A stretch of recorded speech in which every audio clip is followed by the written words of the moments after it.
down on a sofa covered with rich tapestry, with cushions to lean upon, of the rarest Indian brocade, and, some time after, she covered a table with several dishes of delicate meats.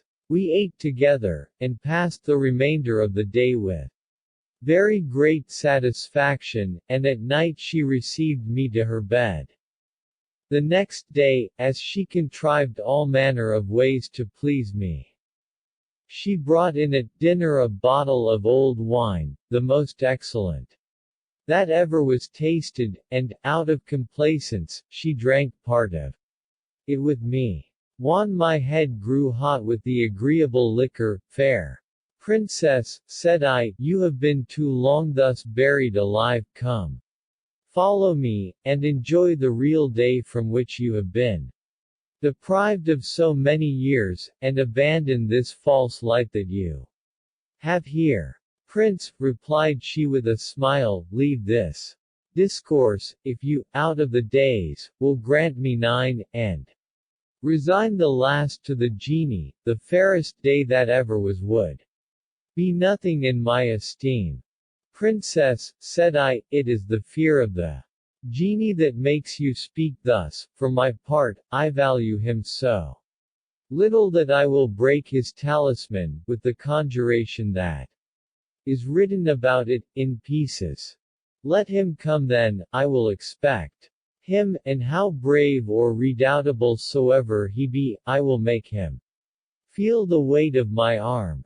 I swear solemnly that I shall extirpate all the genies in the world, and him first. The princess, who knew the consequence, conjured me not to touch the talisman, for that would be a mean, said she, to ruin both you and me. I know what belongs to genies better than you. The fumes of the wine did not suffer me to hearken to her reasons, but I gave the talisman a kick with my foot, and broke it in several pieces. The talisman was no sooner broken than the palace began to shake, and was ready to fall, with a hideous noise like thunder, accompanied with flashes of lightning, and a great darkness. This terrible noise in a moment dispelled the fumes of my wine, and made me sensible, but too late, of the folly I had committed. Princess, cried I, what means all this? She answered in a fright, and without any concern for her own misfortune, cries, alas! You are undone, if you do not escape presently.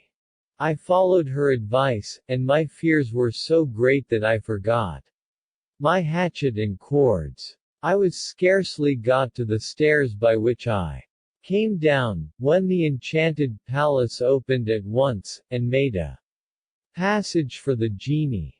He asked the princess, in great anger, what has happened to you, and why did you call me?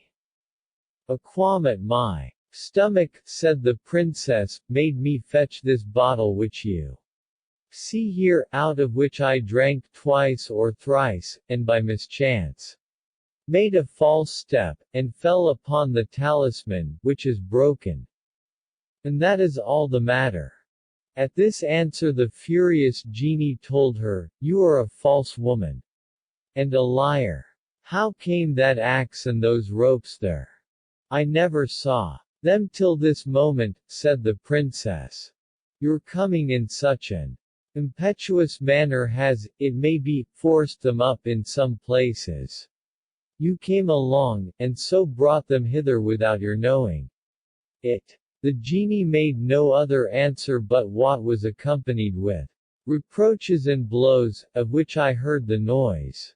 I could not endure to hear the pitiful cries and shouts of the princess so cruelly abused. I had already laid off the suit she made me put on, and taken my own, which I had laid on the stairs the day before. When I came out of the bagnio, I made haste upstairs, being so much the more full of sorrow and compassion that I had been the cause of so great a misfortune, and that, by sacrificing the fairest princess on earth to the barbarity of a most merciless genie, I was become the most criminal and ungrateful of mankind.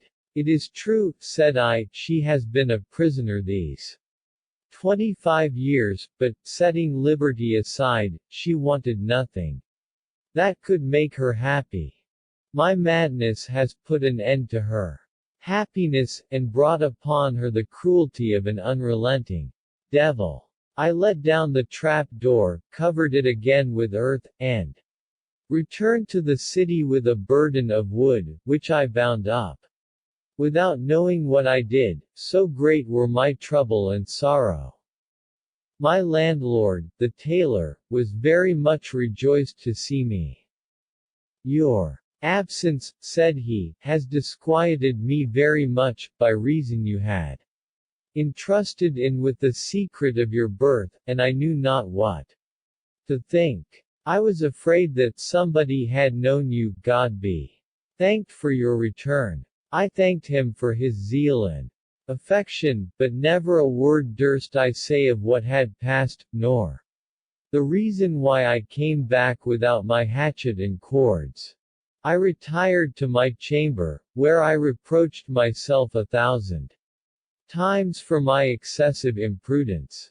Nothing, said I, could have paralleled the princess's good fortune and mine, had I forborne to break the talisman. While I was thus giving myself over to melancholy thoughts, the tailor came in and told me, an old man, said he, whom I do not know, brings me your hatchet and cords, which he found in his way, as he tells me, and understood, by your comrades that go along with you to the woods, that you lodge here.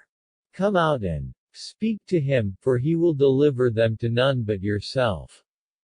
At this discourse I changed color, and fell a trembling. While the tailor was asking me the reason, my chamber door opened at once, and the old man, having no patience to stay, appeared to us with my hatchet and cords. This was the genie, the ravisher of the fair princess of the Isle of Ebon, who had thus disguised himself, after he had treated her with the utmost barbarity. I am a genie, said he, son of the daughter of Ebus, prince of genies. Is not this your hatchet? Said he, speaking to me, and are not these your cords? After the genie had put the question to me, he gave me no time to answer, nor was it in my power, so much had his terrible aspect put me beside myself. He grasped me by the middle, dragged me out of the chamber, and, mounting into the air, carried me up as high as the skies, with such swiftness, that I perceived I was got so high as not to be able to take notice of the way, being carried in so few moments. He descended again in like manner to the earth, which, on a sudden, he caused to open with a knock of his foot, and so sunk down at once, where I found myself in the enchanted palace before the fair princess of the Isle of Ebon. But, alas! What a spectacle was there! I saw that which pierced me to the heart. This poor princess was quite naked, all in blood, and laid upon the ground, more like one dead than alive, with her cheeks all bathed in tears. Perfidious wretch, said the genie to her, pointing at me, is not this your gallant? She cast her languishing eyes upon me, and answered mournfully, I do not know him, I never saw him till this moment. What, said the genie, he is the cause of thy being in the condition thou art justly in, and yet darest thou say thou dost not know him. If I do not know him, said the princess, would you have me to make a lie on purpose to ruin him? Oh then, said the genie, pulling out a scimitar, and presenting it to the princess. If you never saw him before, take the scimitar and cut off his head. Alas! Replied the princess, how is it possible I should execute what you would force me to do? My strength is so far spent that I cannot lift my arm, and if I could, how should I have the heart to take away an innocent man's life, and one I do not know? This refusal, said the genie to the princess, sufficiently informs me of your crime. Upon which, turning to me, and thou, said he, dost thou know her? I should have been the most ungrateful wretch, and the most perfidious of all mankind, if I had not shown myself as faithful to the princess as she was to me, who had been the cause of her misfortunes. Therefore I answered the genie, how should I know her, that never saw her till now? If that be so, said he, take the scimitar and cut off her head. On this condition I will set thee at liberty, for then I will be convinced that thou never saw her till this very moment, as thou sayest thyself. With all my heart, replied I, and took the scimitar in my hand. Do not think, madam, that I drew near to the fair princess of the Isle of Ebone, to be the executioner of the genie's barbarity. I did it only to demonstrate by my behavior, as much as possible, that as she had shown her resolution to sacrifice her life for my sake, so I would not refuse to sacrifice mine for hers. The princess, notwithstanding her pain and suffering, understood my meaning, which she signified by an obliging look, and made me understand her willingness to die for me, and that she was satisfied to see also how willing I was to die for her. Upon this, I stepped back, and threw the scimitar on the ground. I shall for ever, says I to the genie, be hateful to all mankind, should I be so base as to murder. I do not only say a person whom I do not know, but also a lady like this, who is ready to give up the ghost. Do with me what you please, since I am in your power. I cannot obey your barbarous commands. I see, said the genie, that you both outbrave me, and insult my jealousy, but both of you shall know, by the treatment I give you, what I am capable to do. At these words, the monster took up the scimitar and cut off one of her hands, which left her only so much life as to give me a token with the other, that she bid me forever adieu. For the blood she had lost before, and that which gushed out then, did not permit her to live above 1 or 2 moments after this barbarous cruelty, the sight of which threw me into a fit. When I was come to myself again, I expostulated with the genie, why he made me languish in expectation of death. Strike, cried I, for I am ready to receive the mortal blow, and expect it as the greatest favor you can show me. But instead of agreeing to that, look ye, says he, how genies treat their wives, whom they suspect of unfaithfulness. She has received thee here. And were I certain that she had put any other affront upon me, I would make thee die this minute, but I will content myself to transform thee into a dog, ape, lion, or bird. Take thy choice of any of these, I will leave it to thyself. These words gave me some hopes to mollify him.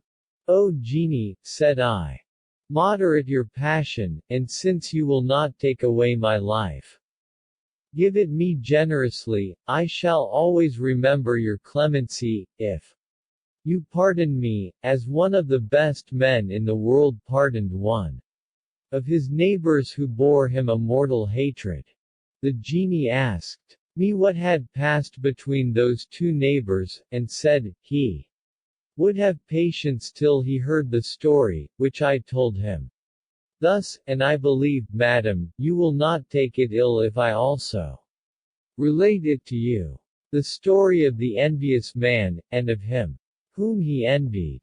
In a considerable town, two persons dwelt next door to each other. One of them conceived such a violent hatred against the other, that he who was hated resolved to remove his dwelling further off, being persuaded that their being neighbors was the only cause from whence his animosity did arise, for, though he had done him several pieces of service, he found, nevertheless, that his hatred was nothing diminished. Therefore he sold his house, with what goods he had left, and retired to the capital city of that kingdom, which was not far distant.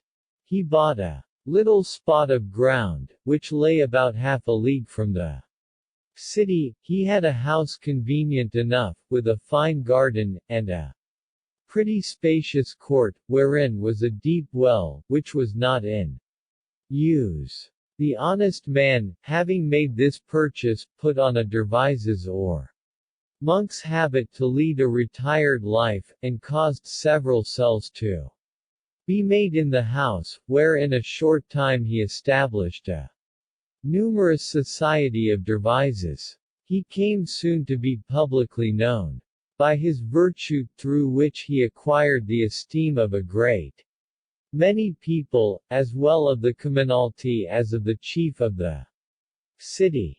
In short, he was extremely honored and cherished by every one. People came from far to recommend themselves to his prayers, and all those that came to live with him published what blessings they received through his means. The great reputation of that honest man having spread to the town from whence he came, it touched the envious man so much to the quick, that he left his house and affairs, with a resolution to go and ruin him. With this intent he went to the new convent of dervises, of which his former neighbor was the head, who received him with all imaginable tokens of friendship.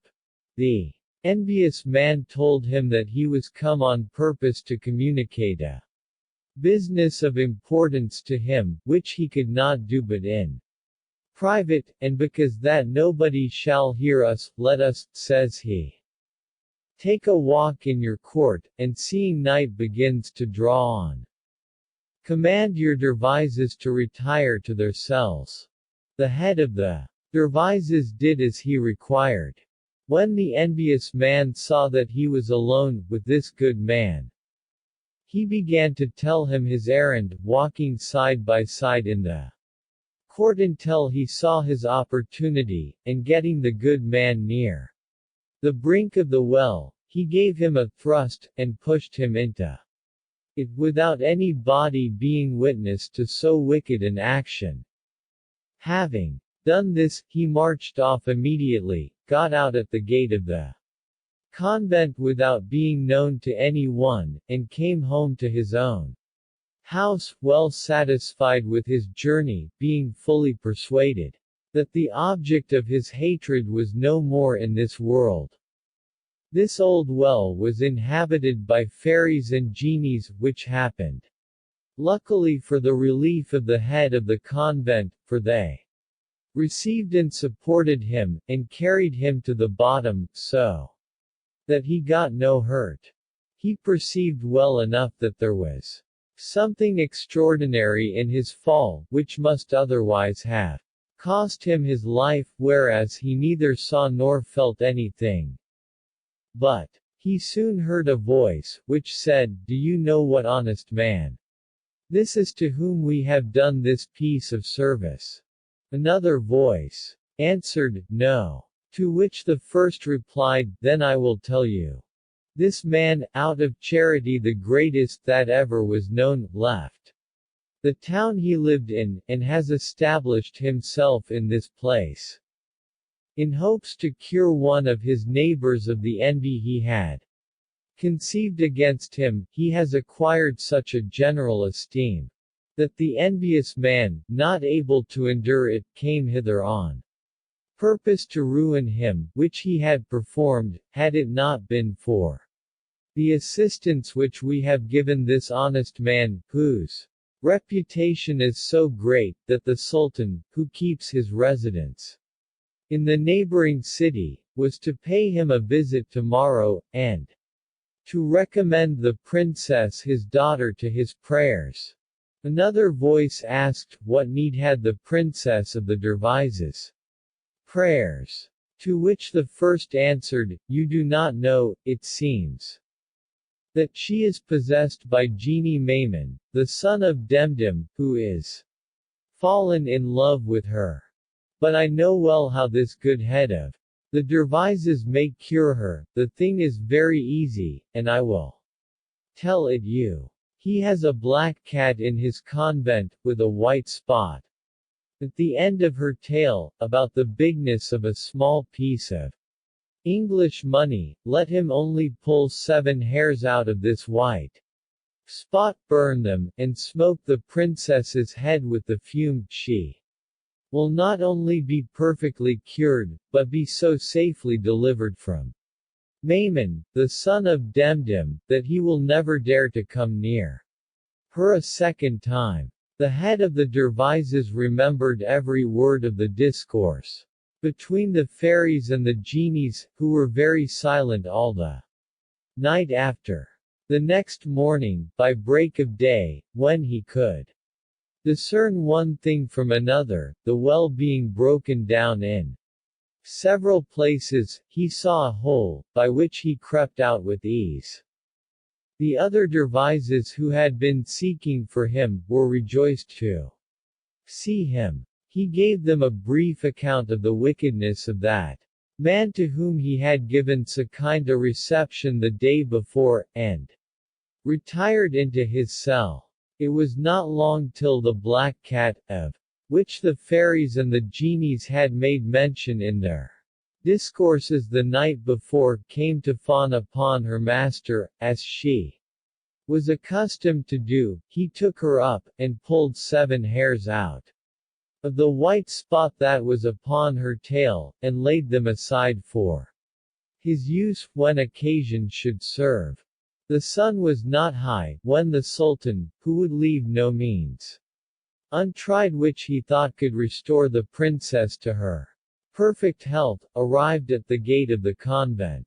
He commanded his guards to halt, whilst he, with his principal officers, went in. The Dervises received him with profound respect. The Sultan called their head aside, and says, good sheikh, it may be you know already the cause of my coming hither.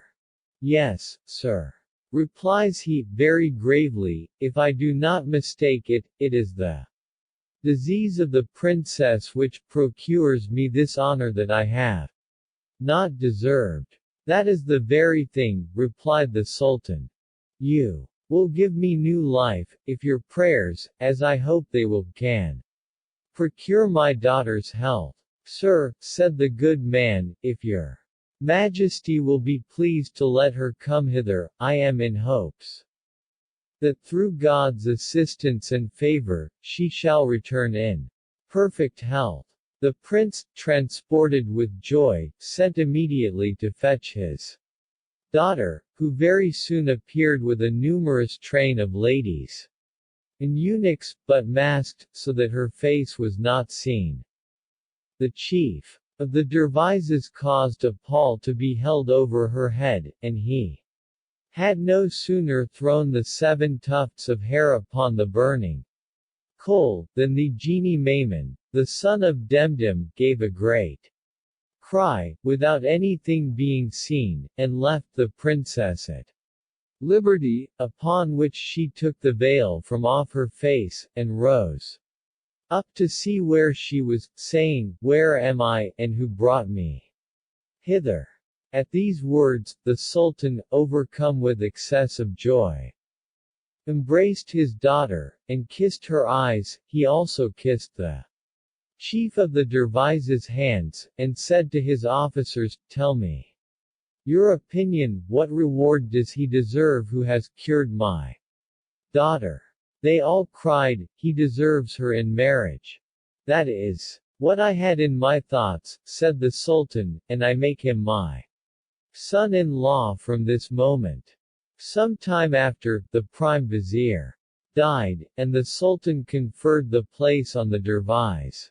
The Sultan himself died without heirs male, upon which the religious orders and the militia gathered together, and the honest man was declared an acknowledged sultan by general consent.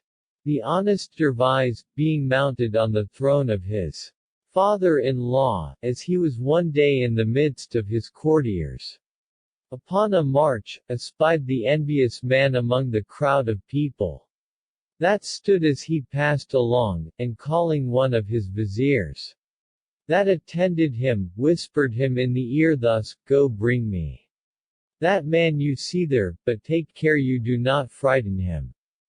The vizier obeyed, and when the envious man was brought into his presence, the Sultan said, "Friend, I am extremely glad to see you."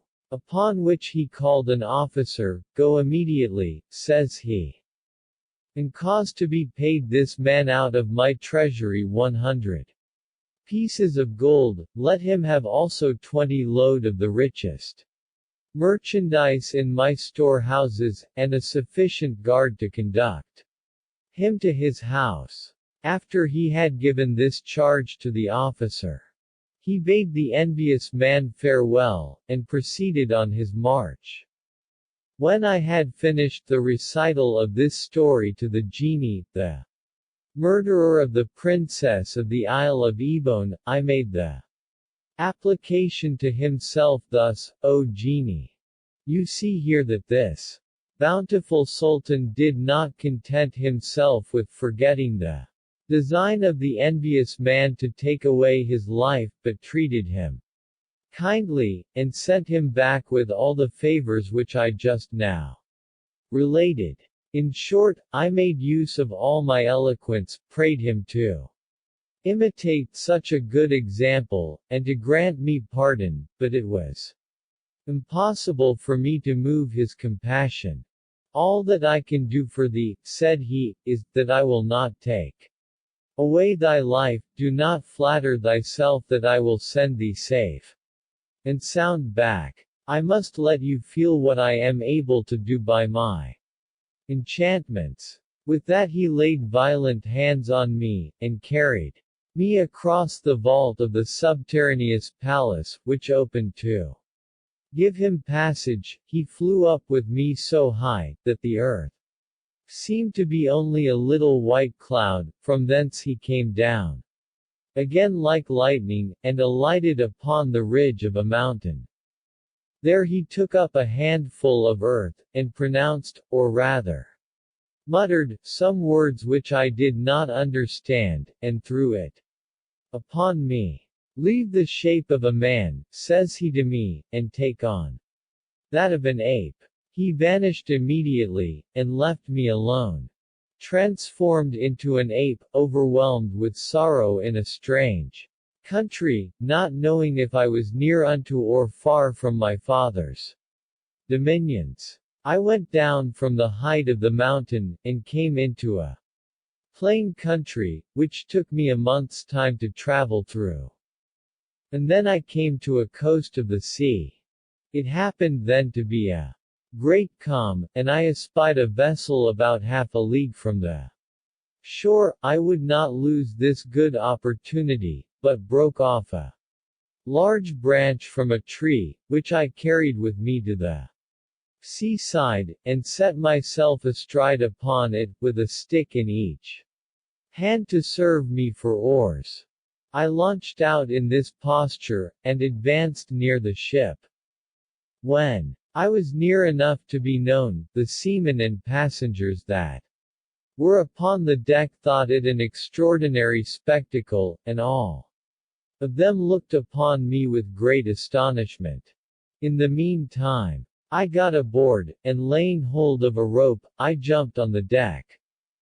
And, having lost my speech, I found myself in very great Perplexity, and indeed the risk I ran then was nothing less than when I was at the mercy of the genie. The merchants, being both superstitious and scrupulous, believed I should occasion some mischief to their voyage, if they received me. Therefore, says one, I will knock him down with an handspike. Says another, I will shoot an arrow through his guts. Says a third, let us throw him into the sea. Some of them would not have failed to have executed their design, if I had not got to the side where the captain was, when I threw myself at his feet, and took him by the coat in a begging posture. This action, together with the tears which he saw gush from my eyes, moved his compassion, so that he took me into his protection, threatened to be avenged on him that should do me the least hurt, and he himself made very much of me, and on my part, though I had no power to speak, I did, by my gestures, show all possible signs of gratitude.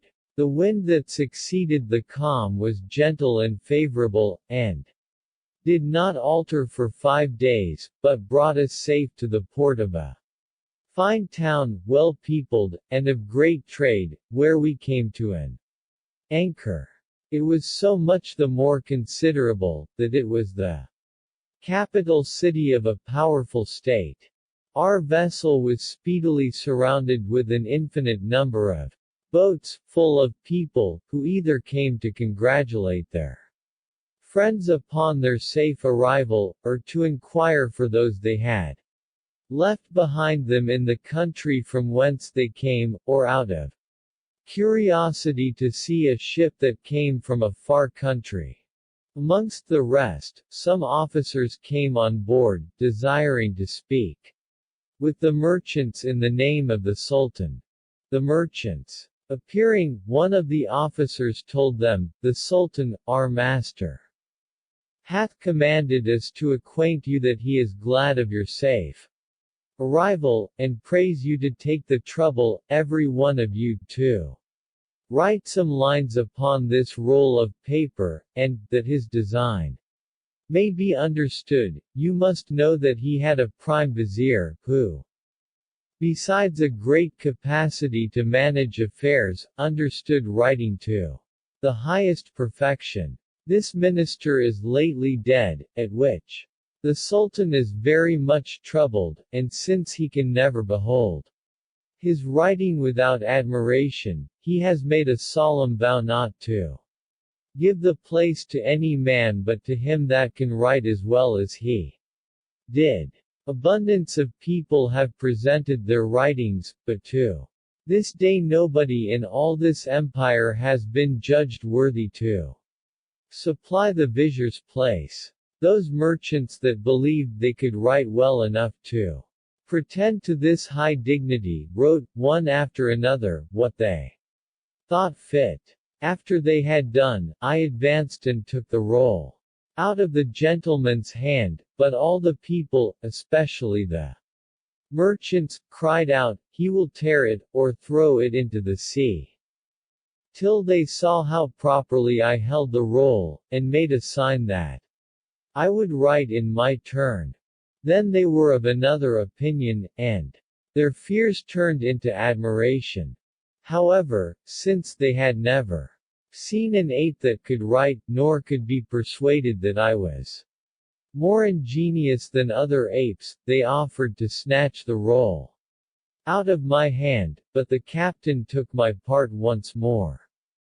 Let him alone, says he, suffer him to write. If he only scribbles the paper, I promise you that I will punish him upon the spot. If, on the contrary, he writes well, as I hope he will, because I never saw an ape so handy and ingenious, and so apprehensive of every thing, I do declare that I will own him as my son. I had one that had not by far the wit that he has.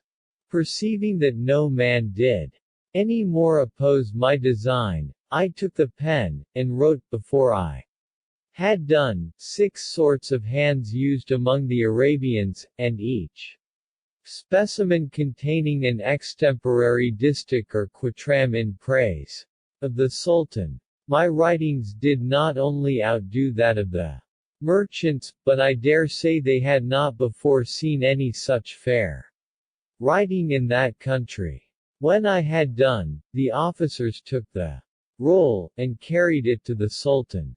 The Sultan took little notice of any of the other writings, but considered mine, which was so much to his liking, that he says to the officers, "Take the finest horse in my stable, with the richest harness, and a robe of the most sumptuous brocade, to put upon that person who wrote those 6 hands, and bring him hither to me."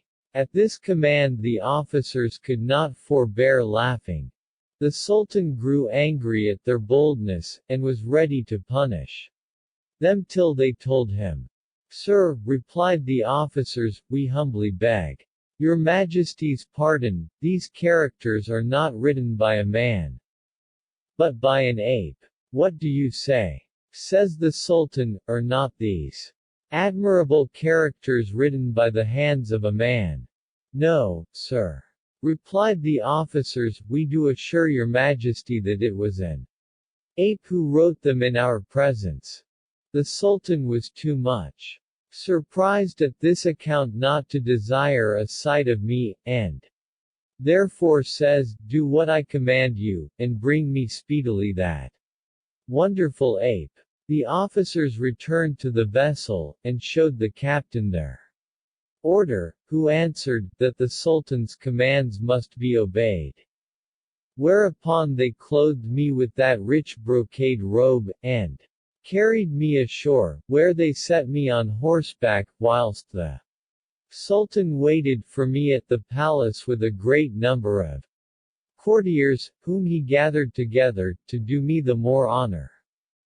The cavalcade being begun, the harbor, the streets, the public places, windows, terraces, palaces, and houses, were all filled with an infinite number of people, of all sorts, who were curious to come from all parts of the city to see me, for the rumor was spread in a moment, that the Sultan had chosen an ape to be his Grand Vizier, and after having served for a spectacle to the people, who could not forbear to express their surprise by redoubling their shouts and cries, I arrived at the palace of the Sultan. I found the prince seated on his throne, in the midst of the grandees. I made my bow 3 times very low, and at last kneeled and kissed the ground before him, and afterwards sat down in my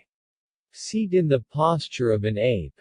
The whole assembly admired me, and could not comprehend how it was possible that an ape should understand so well to give the Sultan his due respect, and he himself was more astonished than any man.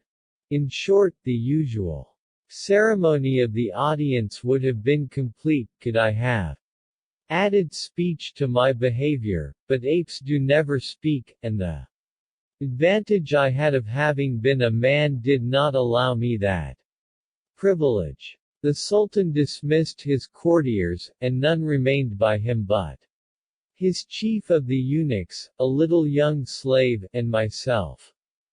He went from his chamber of audience into his own apartment, where he ordered dinner to be brought. As he sat at table, he gave me a sign to come near, and eat with him. To show my obedience, I kissed the ground, stood up, sat down at table, ate with discretion, and moderately. Before the table was uncovered, I espied an ink horn, which I made a sign should be brought me. Having got it, I wrote upon a large peach some verses after my own way, which testified my acknowledgment to the Sultan, who having read them, after my presenting him the peach, it increased his astonishment. When the table was uncovered, they brought him a particular liquor, of which he caused them to give me a glass. I drank, and wrote some new verses upon it, which explained the state I was in, after a great many sufferings. The Sultan read them likewise, and said, "An ape that was capable of doing so much ought to be exalted above the greatest of men."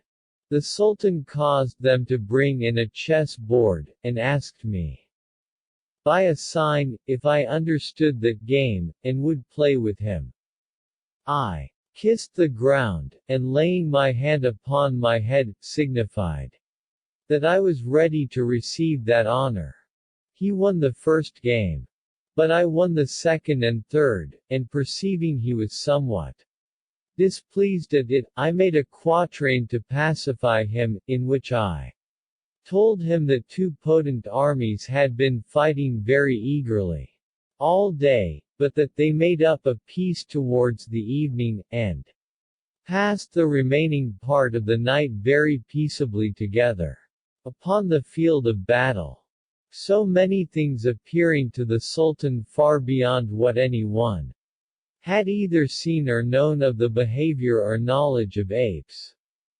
He would not be the only witness of these prodigies himself, but having a daughter, called the Lady of Beauty, to whom the head of the eunuchs, then present, was governor, go, said the Sultan to him, and bid your lady come hither, I am willing she should have a share in my pleasure.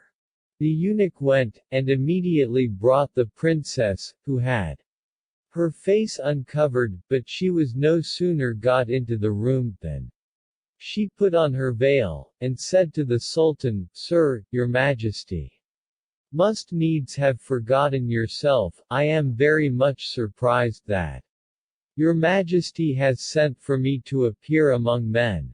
How, daughter? Said the Sultan, you do not know what you say.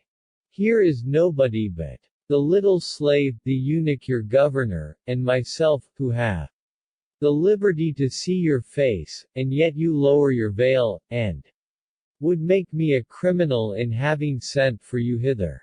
Sir, said the princess, your majesty shall soon understand that I am not in the wrong. That ape you see before you, though he has the shape of an ape, is a young prince, son of a great king. He has been metamorphosed into an ape by enchantment.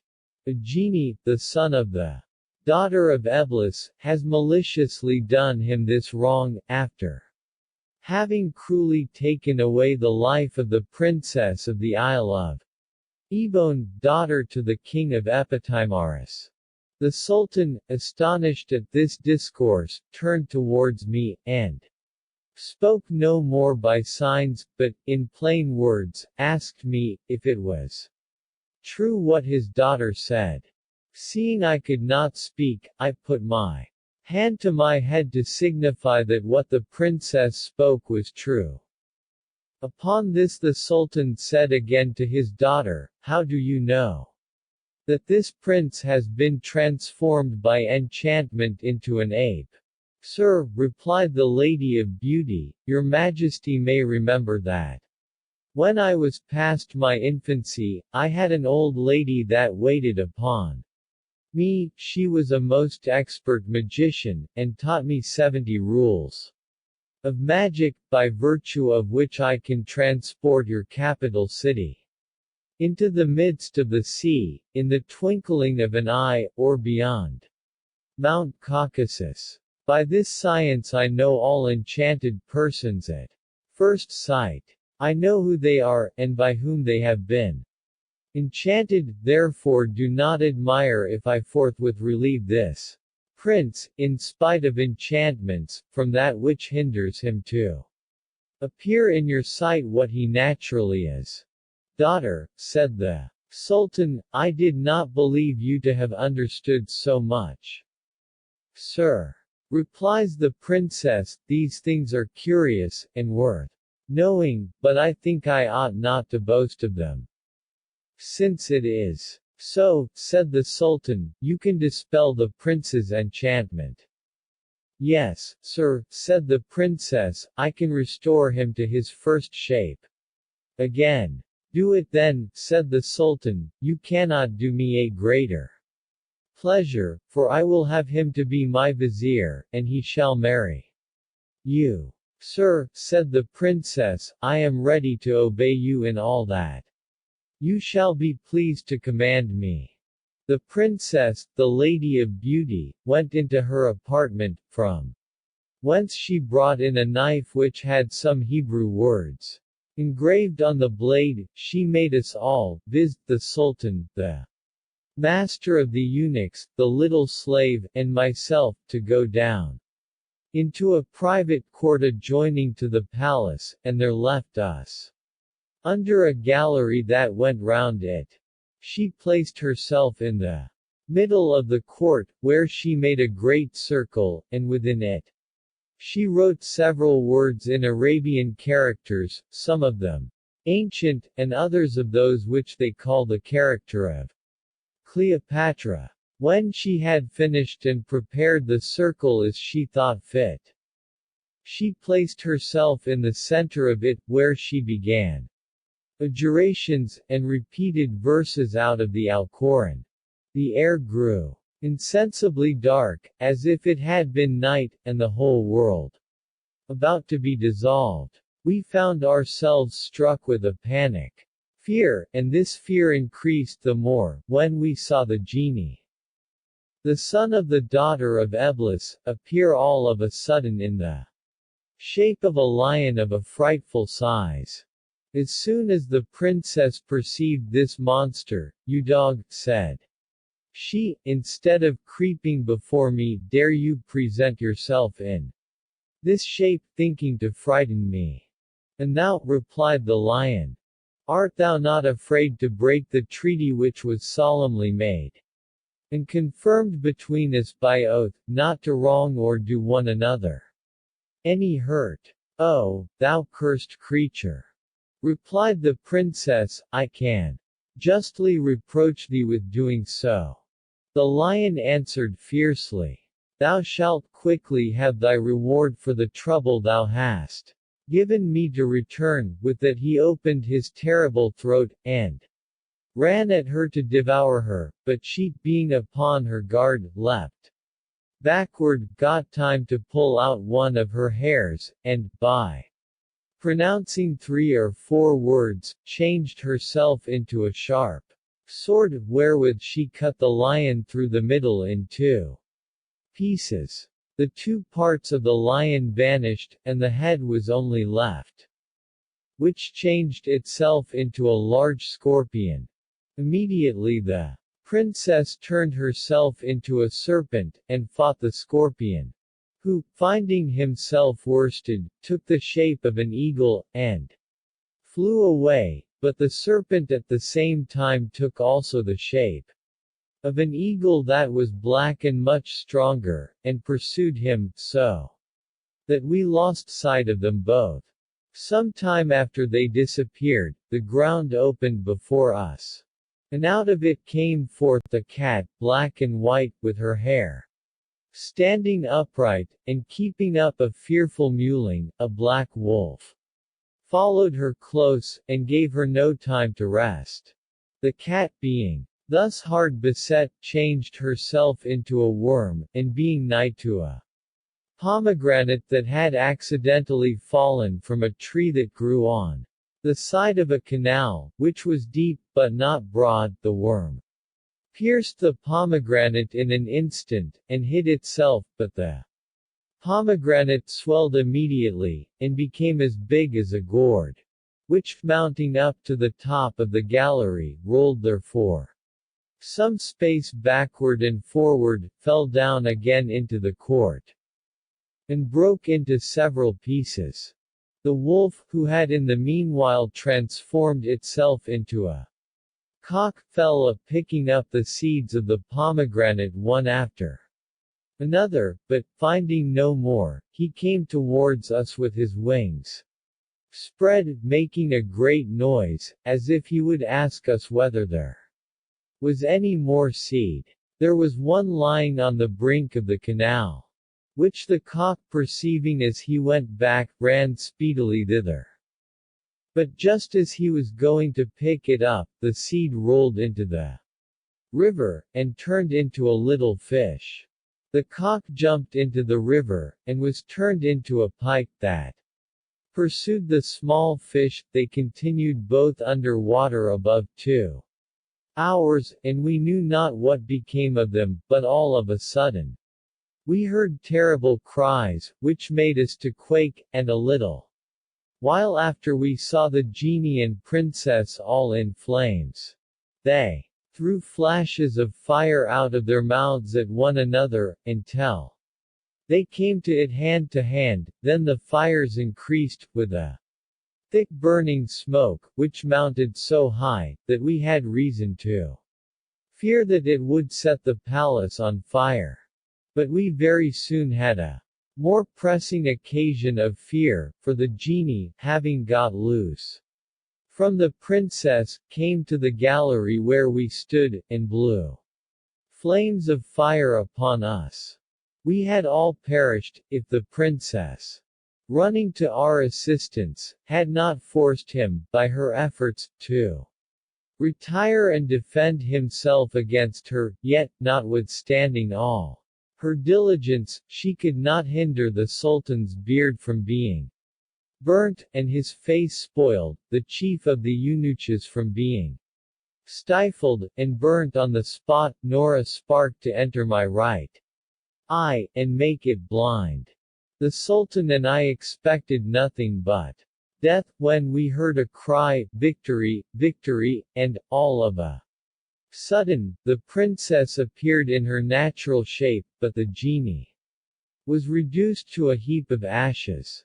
The princess came near to us, and, that she might not lose time, called for a cup of cold water, which the young slave that had got no damage brought her. She took it, and, after pronouncing some words over it, threw it upon me, saying, "If thou art become an ape by enchantment, change thy shape, and take that of a man, which thou hadst before." These words were hardly uttered till I became a man, as I was before, one eye only excepted.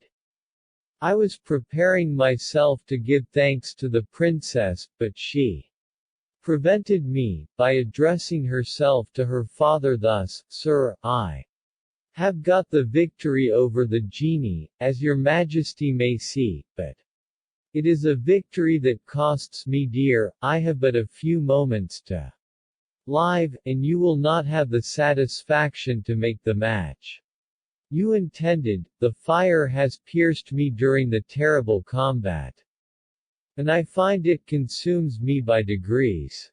This would not have happened, had I perceived the last of the pomegranate seeds, and swallowed it as I did the other, when I was changed into a cock."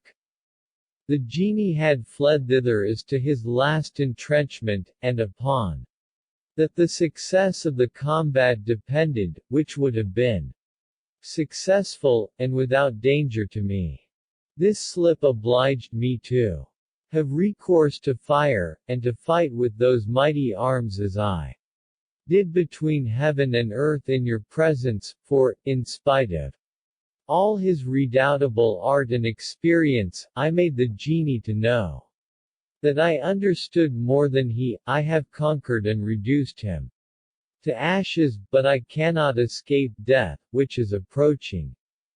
The Sultan suffered the princess, the Lady of Beauty, to go on with the recital of her combat, and when she had done, he spoke to her in a tone that sufficiently testified his grief. "My daughter," said he, "you see in what condition your father is. Alas! I wonder that I am yet alive. Your governor, the eunuch, is dead, and the prince whom you have delivered from his enchantment has lost one of his eyes." He could speak no more, for his tears, sighs, and sobs made him speechless. His daughter and I were exceedingly sensible of his sorrow, and wept with him. In the meantime, while we were striving to outdo one another in grief, the princess cried, "I burn, oh, I burn."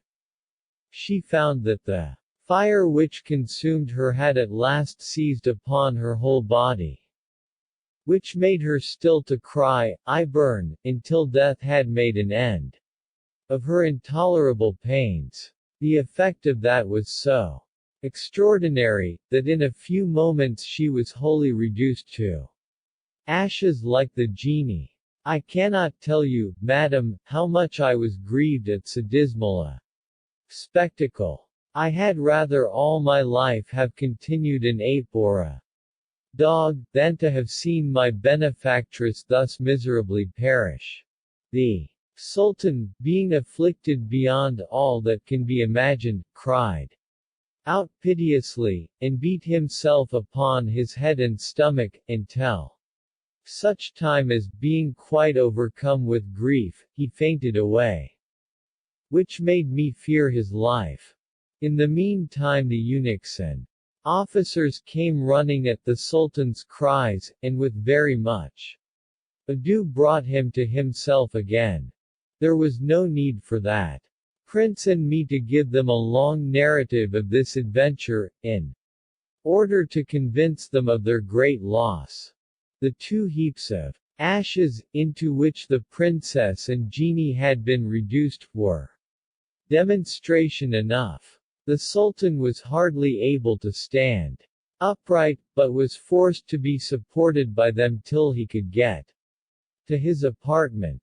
When the noise of this tragical event had spread itself through the palace and the city, all the people bewailed the misfortune of the princess, the Lady of Beauty, and were sensible of the Sultan's affliction. Every one was in deep mourning for 7 days, and a great many ceremonies were performed. The ashes of the genie were thrown into the air, but those of the princess were gathered into a precious urn, to be kept, and the urn was set in a stately tomb, which was built for that purpose, on the same place where the ashes had lain.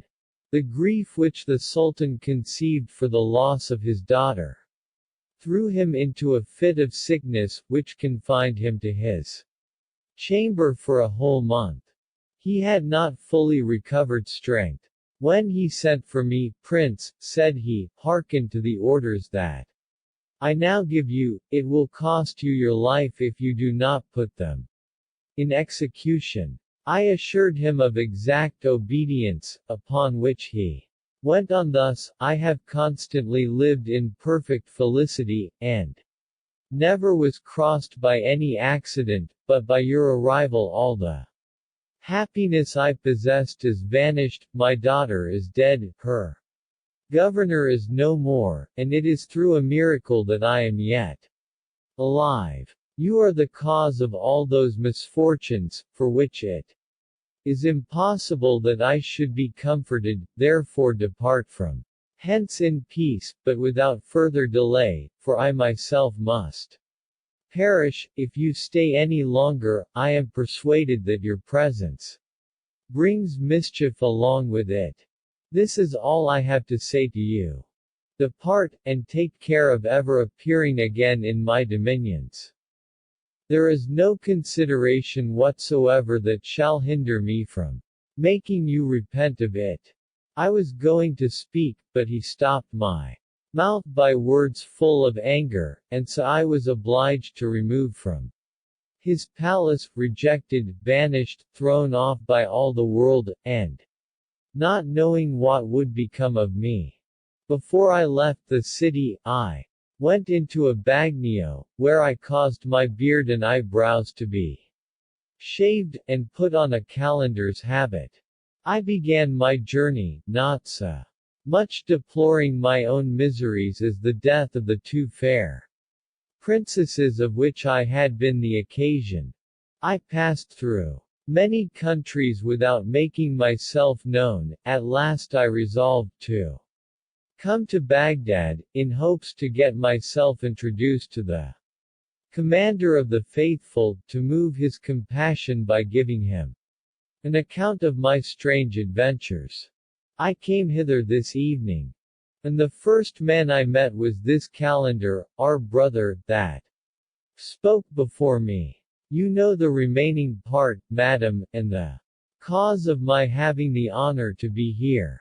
When the second calender made an end of his story, Zobeide, to whom he had addressed his speech, told him, "It is very well, you may go which way you please, I give you leave," but, instead of departing, he also petitioned the lady to show him the same favor she had vouchsafed to the first calender, and went and sat down by him. The third calender, perceiving it was his turn to speak, addressed his speech, as the rest had done, to Zobeide, and began in this manner. The history of the third calender, a king's son. Most honorable lady, that which I am going to tell you very much differs from what you have heard already. The two princes that spoke before me have each lost an eye by the pure effects of their destiny, but mine I lost through my own fault, and by hastening to seek my own misfortune, as you shall hear by the sequel of my story. My name is Agib, and I am the son of a king who was called Kasab. After his death I took possession of his dominions, and resided in the same city where he lived before.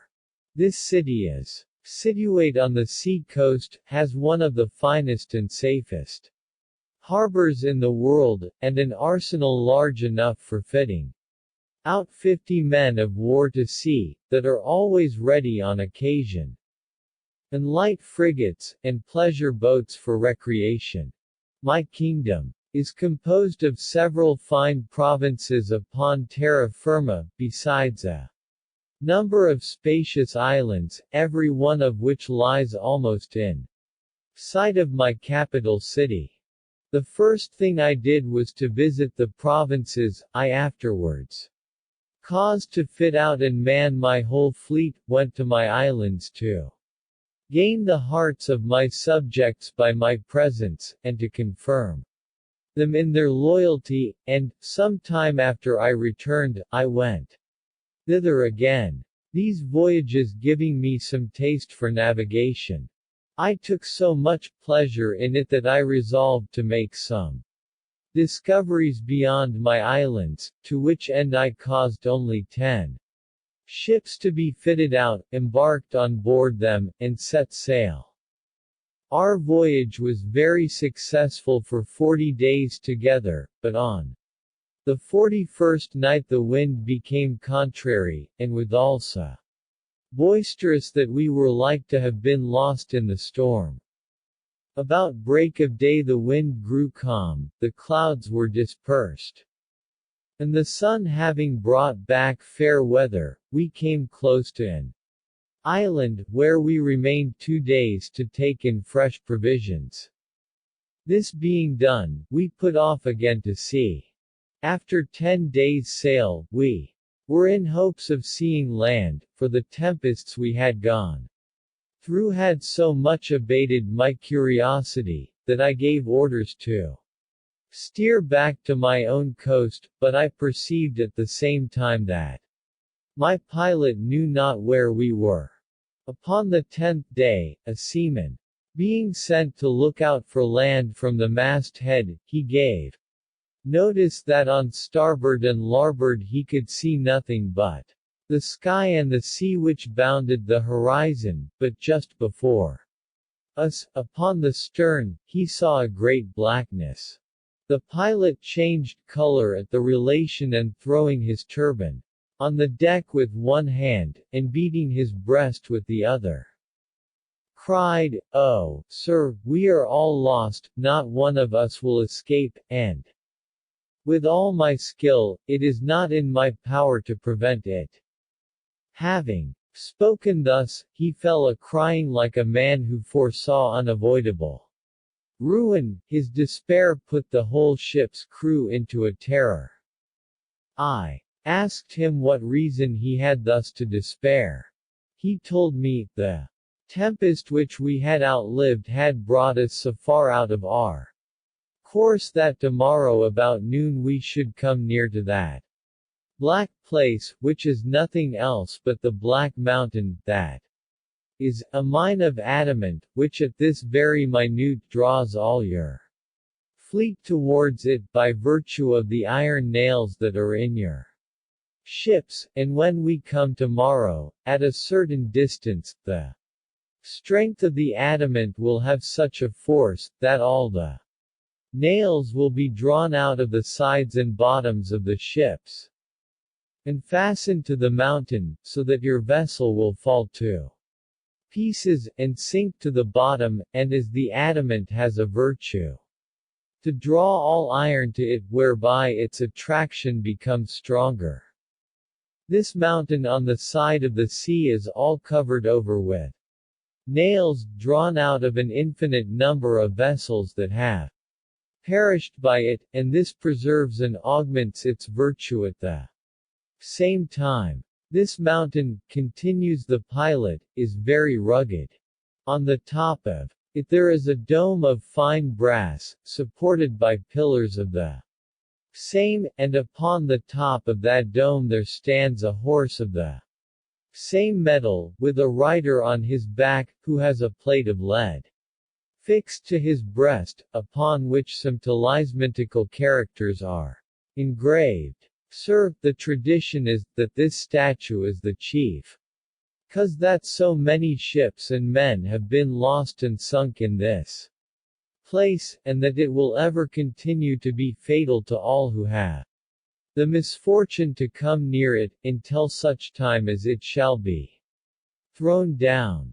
The pilot, having ended his discourse, began to weep afresh, and this made all the rest of the ship's company to do the like. I myself had no other thoughts but that my days were there to have an end.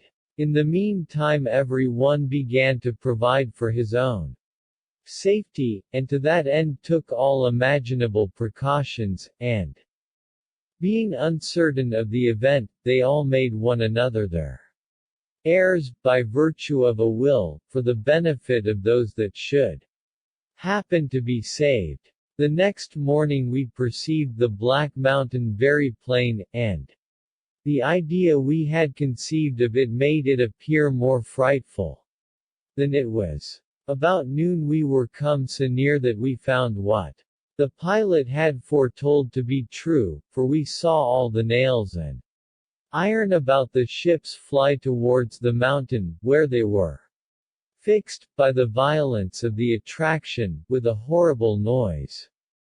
The ship split asunder, and sunk into the sea, which was so deep about that place that we could not sound it. All my people were drowned, but God had mercy on me, and permitted me to save myself by means of a plank, which the wind drove ashore just at the foot of the mountain. I did not receive the least hurt, and my good fortune brought me to a landing place, where there were steps that went up to the top of the mountain. At the side of these steps, for there was not a bit of ground either on the right or left whereon a man could set his foot, I gave thanks to God, and recommended myself to his holy protection. I began to mount the steps, which were so narrow, rugged, and hard to get up, that had the wind blown ever so little, it would have thrown me down into the sea, but at last I got up to the top without any accident. I came into the dome, and, kneeling on the ground, gave God thanks for his mercies to me. I passed the night under the dome, and, in my sleep, an old grave man appeared to me, and said, Hearken, Agib, as soon as thou art awake, dig up the ground under thy feet, thou shalt find a bow of brass, and 3 arrows of lead, that are made under certain constellations, to deliver mankind from so many calamities that threaten them. Shoot the 3 arrows at the statue, and the rider shall fall into the sea, but the horse will fall down by thy side, which thou must bury in the same place from whence you took the bow and arrows. This being done, the sea will swell and rise up to the foot of the dome that stands upon the top of the mountain. When it is come up so high, thou shalt see a boat with 1 man and an oar in each hand. This man is also of metal, different from that thou hast thrown down. Step on board to him, without mentioning the name of God, and let him conduct thee. He will in 10 days' time bring thee into another sea, where thou shalt find an opportunity to get home to thy country safe and sound, provided, as I have told thee, thou dost not mention the name of God during the whole voyage. These were the contents of the old man's discourse. When I awaked, I was very much comforted by the vision, and did not fail to observe everything that he had commanded me. I took the bow and arrows out of the ground, shot them at the horseman. With the 3rd arrow I overthrew him, and he fell into the sea, as the horse fell by my side, which I buried in the place whence I took the bow and arrows. In the meantime the sea swelled, and rose up by degrees. When it came as high as the foot of the dome that stood upon the top of the mountain, I saw afar off a boat rowing towards me, and I returned God thanks that everything succeeded according to my dream. At last the boat came ashore, and I saw the man was made of metal, according as I had dreamed. I stepped aboard, and took great heed not to pronounce the name of God, neither spoke I one word at all. I sat down, and the man of metal began to row off from the mountain. He rowed without ceasing, till the 9th day, that I saw some islands, which put me in hopes that I was out of all the danger that I was afraid of. The excess of joy made me forget what I was forbidden to do. God's name be blessed, said I. The Lord be praised. I had no sooner spoken these words than the boat sunk with the man of metal, and, leaving me upon the surface, I swam the remaining part of the day towards that land which appeared nearest to me.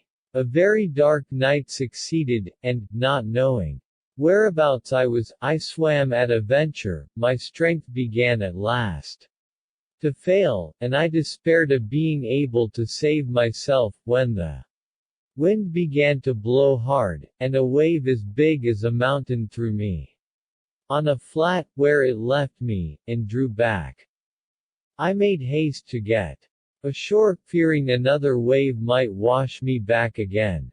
The first thing I did was to strip and wring the water out of my clothes. And then I laid them down to dry on the sand, which was still pretty warm by the heat of the day. Next morning the sun dried my clothes betimes. I put them on, and went forward to see whereabouts I was. I had not walked very far, till I found I was got upon a little desert island, though very pleasant, where grew several sorts of trees and wild fruits, but I perceived it was very far from the continent, which much diminished the joy I conceived for having escaped the danger of the seas. Notwithstanding, I recommended myself to God, and prayed him to dispose of me according to his good will and pleasure. At the same time I saw a vessel coming from the main land, before the wind, directly to the island. I doubted not that they were coming to anchor there, and being uncertain what sort of people they might be, whether friends or foes, thought it not safe for me to be seen. I got up into a very thick tree, from whence I might safely view them.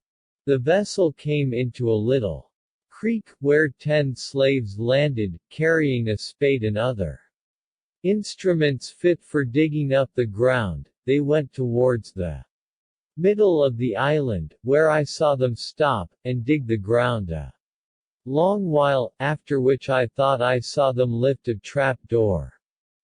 They returned again to the vessel, and unloaded several sorts of provisions and furniture, which they carried to that place where they had broken ground, and so went downward, which made me suppose it was a subterraneous dwelling.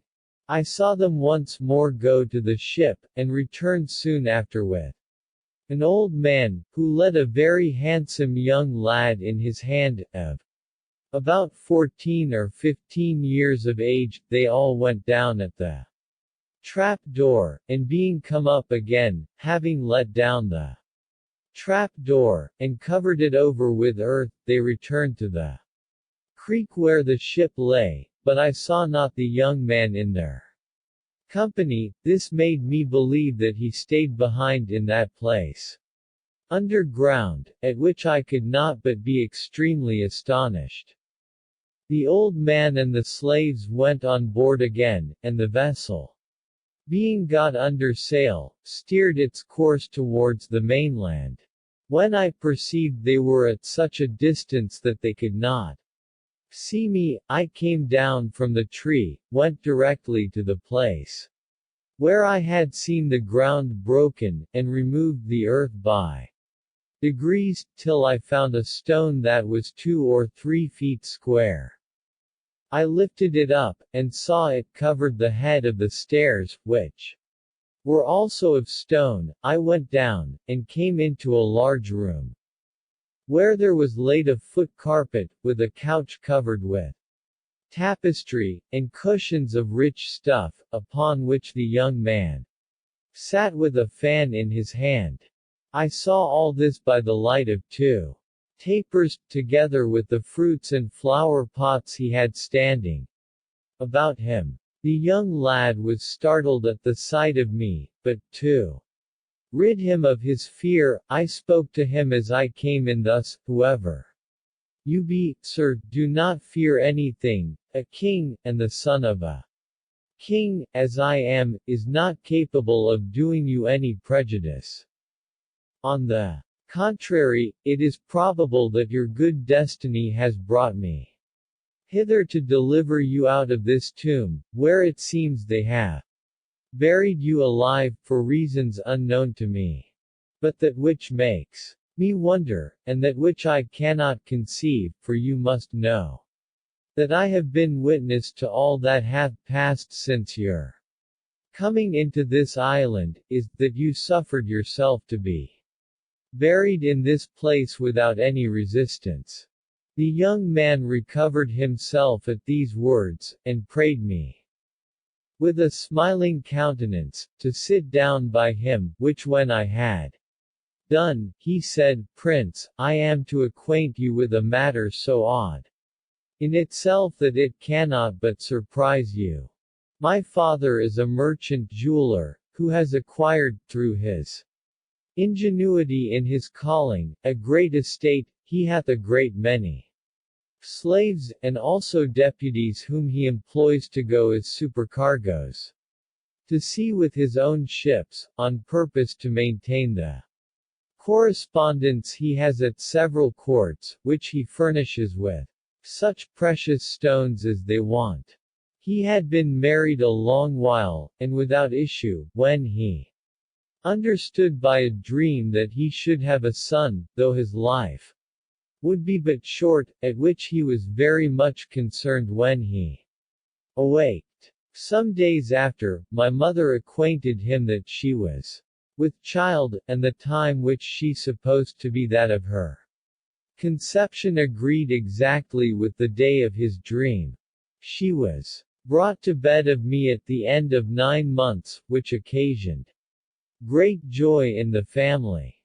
My father, who had observed the very moment of my birth, consulted astrologers about my nativity, who told him, "Your son shall live very happy till the age of 15, when he will be in danger of losing his life, and hardly be able to escape it, but if his good destiny preserve him beyond that time, he will live to grow very old. It will be then, said they, when the statue of brass that stands upon the top of the mountain of adamant shall be thrown down into the sea by Prince Agib, son of King Kasib. And, as the stars prognosticate, your son shall be killed 50 days afterwards by that prince. As the event of this part of the prediction about the statue agrees exactly with my father's dream, it afflicted him so much that he was struck to the very heart with it. In the meantime, he took all imaginable care of my education, until this present year, which is the 15th of my age, and he had notice given him yesterday that the statue of brass had been thrown into the sea about 10 days ago by the same prince I told you of. This news has cost him so many tears, and has alarmed him so much, that he looks not like himself. Upon these predictions of the astrologers, he has sought by all means possible to falsify my horoscope, and to preserve my life. It is not long since he took the precaution to build me this subterranean habitation to hide me in till the expiration of the 50 days after the throwing down of the statue, and therefore, since it was that this had happened 10 days ago, he came hastily hither to hide me, and promised at the end of 40 days to come again and fetch me out.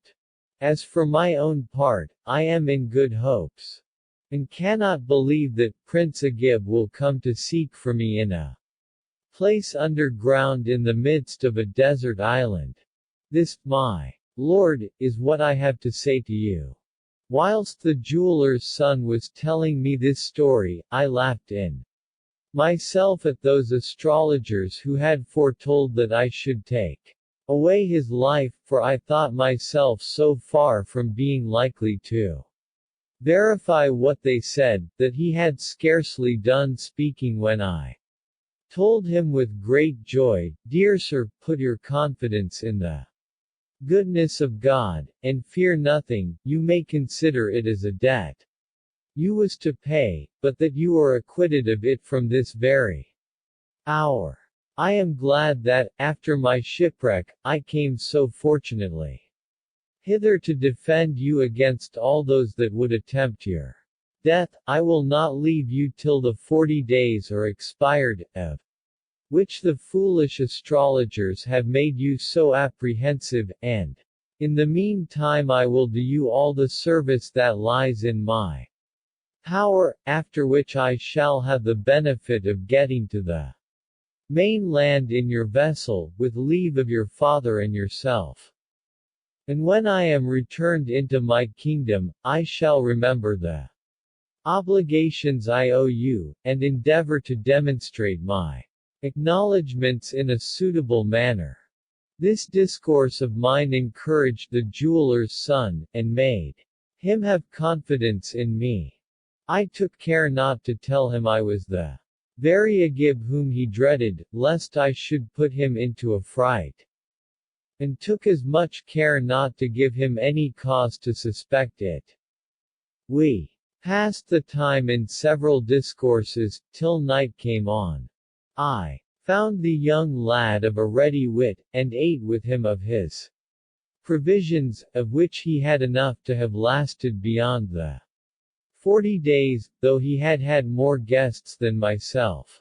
After supper, we continued some time in discourse, at last we went to bed. The next day, when we got up, I held the basin and water to him. I also provided dinner, and set it on the table in due time. After we had done, I invented a play to divert ourselves, not only for that day, but for those that followed. I prepared supper after the same manner as I had prepared dinner, and having supped, we went to bed as formerly. We had time enough to contract friendship. I found he loved me, and, for my part, I had so great a respect for him, that I have often said to myself, those astrologers, who predicted to his father that his son should die by my hand, were impostors, for it is not possible that I could commit so base an action. In short, madam, we spent 39 days in the pleasantest manner that could be in a place underground. The 40th day appeared, and in the morning, when the young man awaked, he says to me, with a transport of joy that he could not restrain, Prince, this is the 40th day, and I am not dead. Thanks to God and your good company. My father will not fail to be here anon to give you testimony of his gratitude for it, and shall furnish you with all that is necessary for your return to your kingdom, but in the meantime, said he, I beg you to get ready some water very warm to wash my whole body in that portable bagnio, that I may clean myself, and change my clothes, to receive my father more cheerfully. I set the water on the fire, and when it was hot put it into the movable bagnio. The youth went in, and I myself washed and rubbed him. At last he came out, and laid himself down in his bed that I had prepared, and covered him with his bed clothes. After he had slept a while, he awaked, and said, Dear Prince, pray do me the favor to fetch me a melon and some sugar, that I may eat some and refresh me. Out of several melons that remained, I took the best, and laid it on a plate, and because I could not find a knife to cut it with, I asked the young man if he knew where there was one. There is one, said he, upon this cornice over my head. I accordingly saw it there, and made so much haste to reach it, that while I had it in my hand, my foot being entangled in the covering, I fell most unhappily upon the young man, and the knife ran into his heart in a minute. At this spectacle I cried out most hideously, I beat my head, my face, and breast, I tore my clothes, and threw myself on the ground with unspeakable sorrow and grief. Alas! I cried, there were only some hours wanting to have put him out of that danger, from which he sought sanctuary here, and when I myself thought the danger past, then I became his murderer, and verified the prediction. But, O Lord, said I, lifting up my face and hands to heaven, I beg thy pardon, and, if I be guilty of his death, let me not live any longer. After this misfortune I would have embraced death without any reluctance, had it presented itself to me. But what we wish to ourselves, whether good or bad, will not always happen. Nevertheless, considering with myself that all my tears and sorrows would not bring the young man to life again, and, the 40 days being expired, I might be surprised by his father, I quitted that subterranean dwelling, laid down the great stone upon the entry of it, and covered it with earth.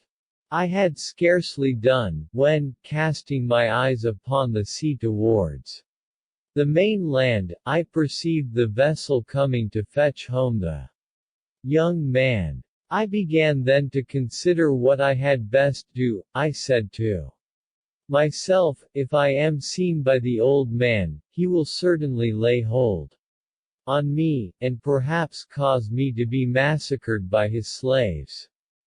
When he has seen his son killed, all that I can allege to justify myself will not be able to persuade him of my innocence. It is better for me, then, to withdraw, since it is in my power, than expose myself to his resentment.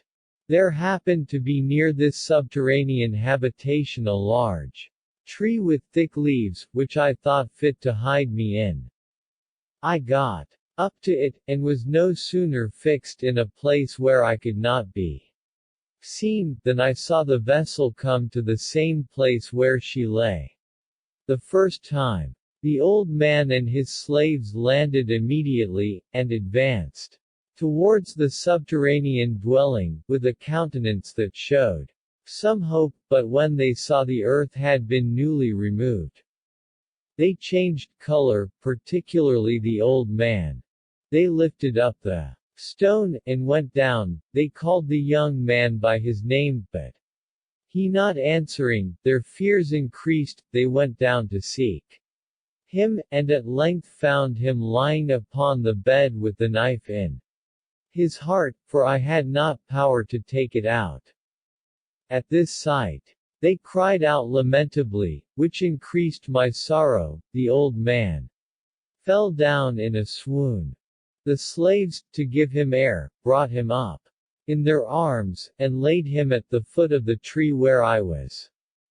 But, notwithstanding all the pains they took to recover him, the unfortunate father continued a long while in that condition, and made them oftener than once despair of his life, but at last he came to himself. Then the slaves brought up his son's corpse, dressed in his best apparel, and when they had made a grave they put him into it. The old man, supported by 2 slaves, and his face all covered with tears, threw the first earth upon him. After which the slaves filled up the grave.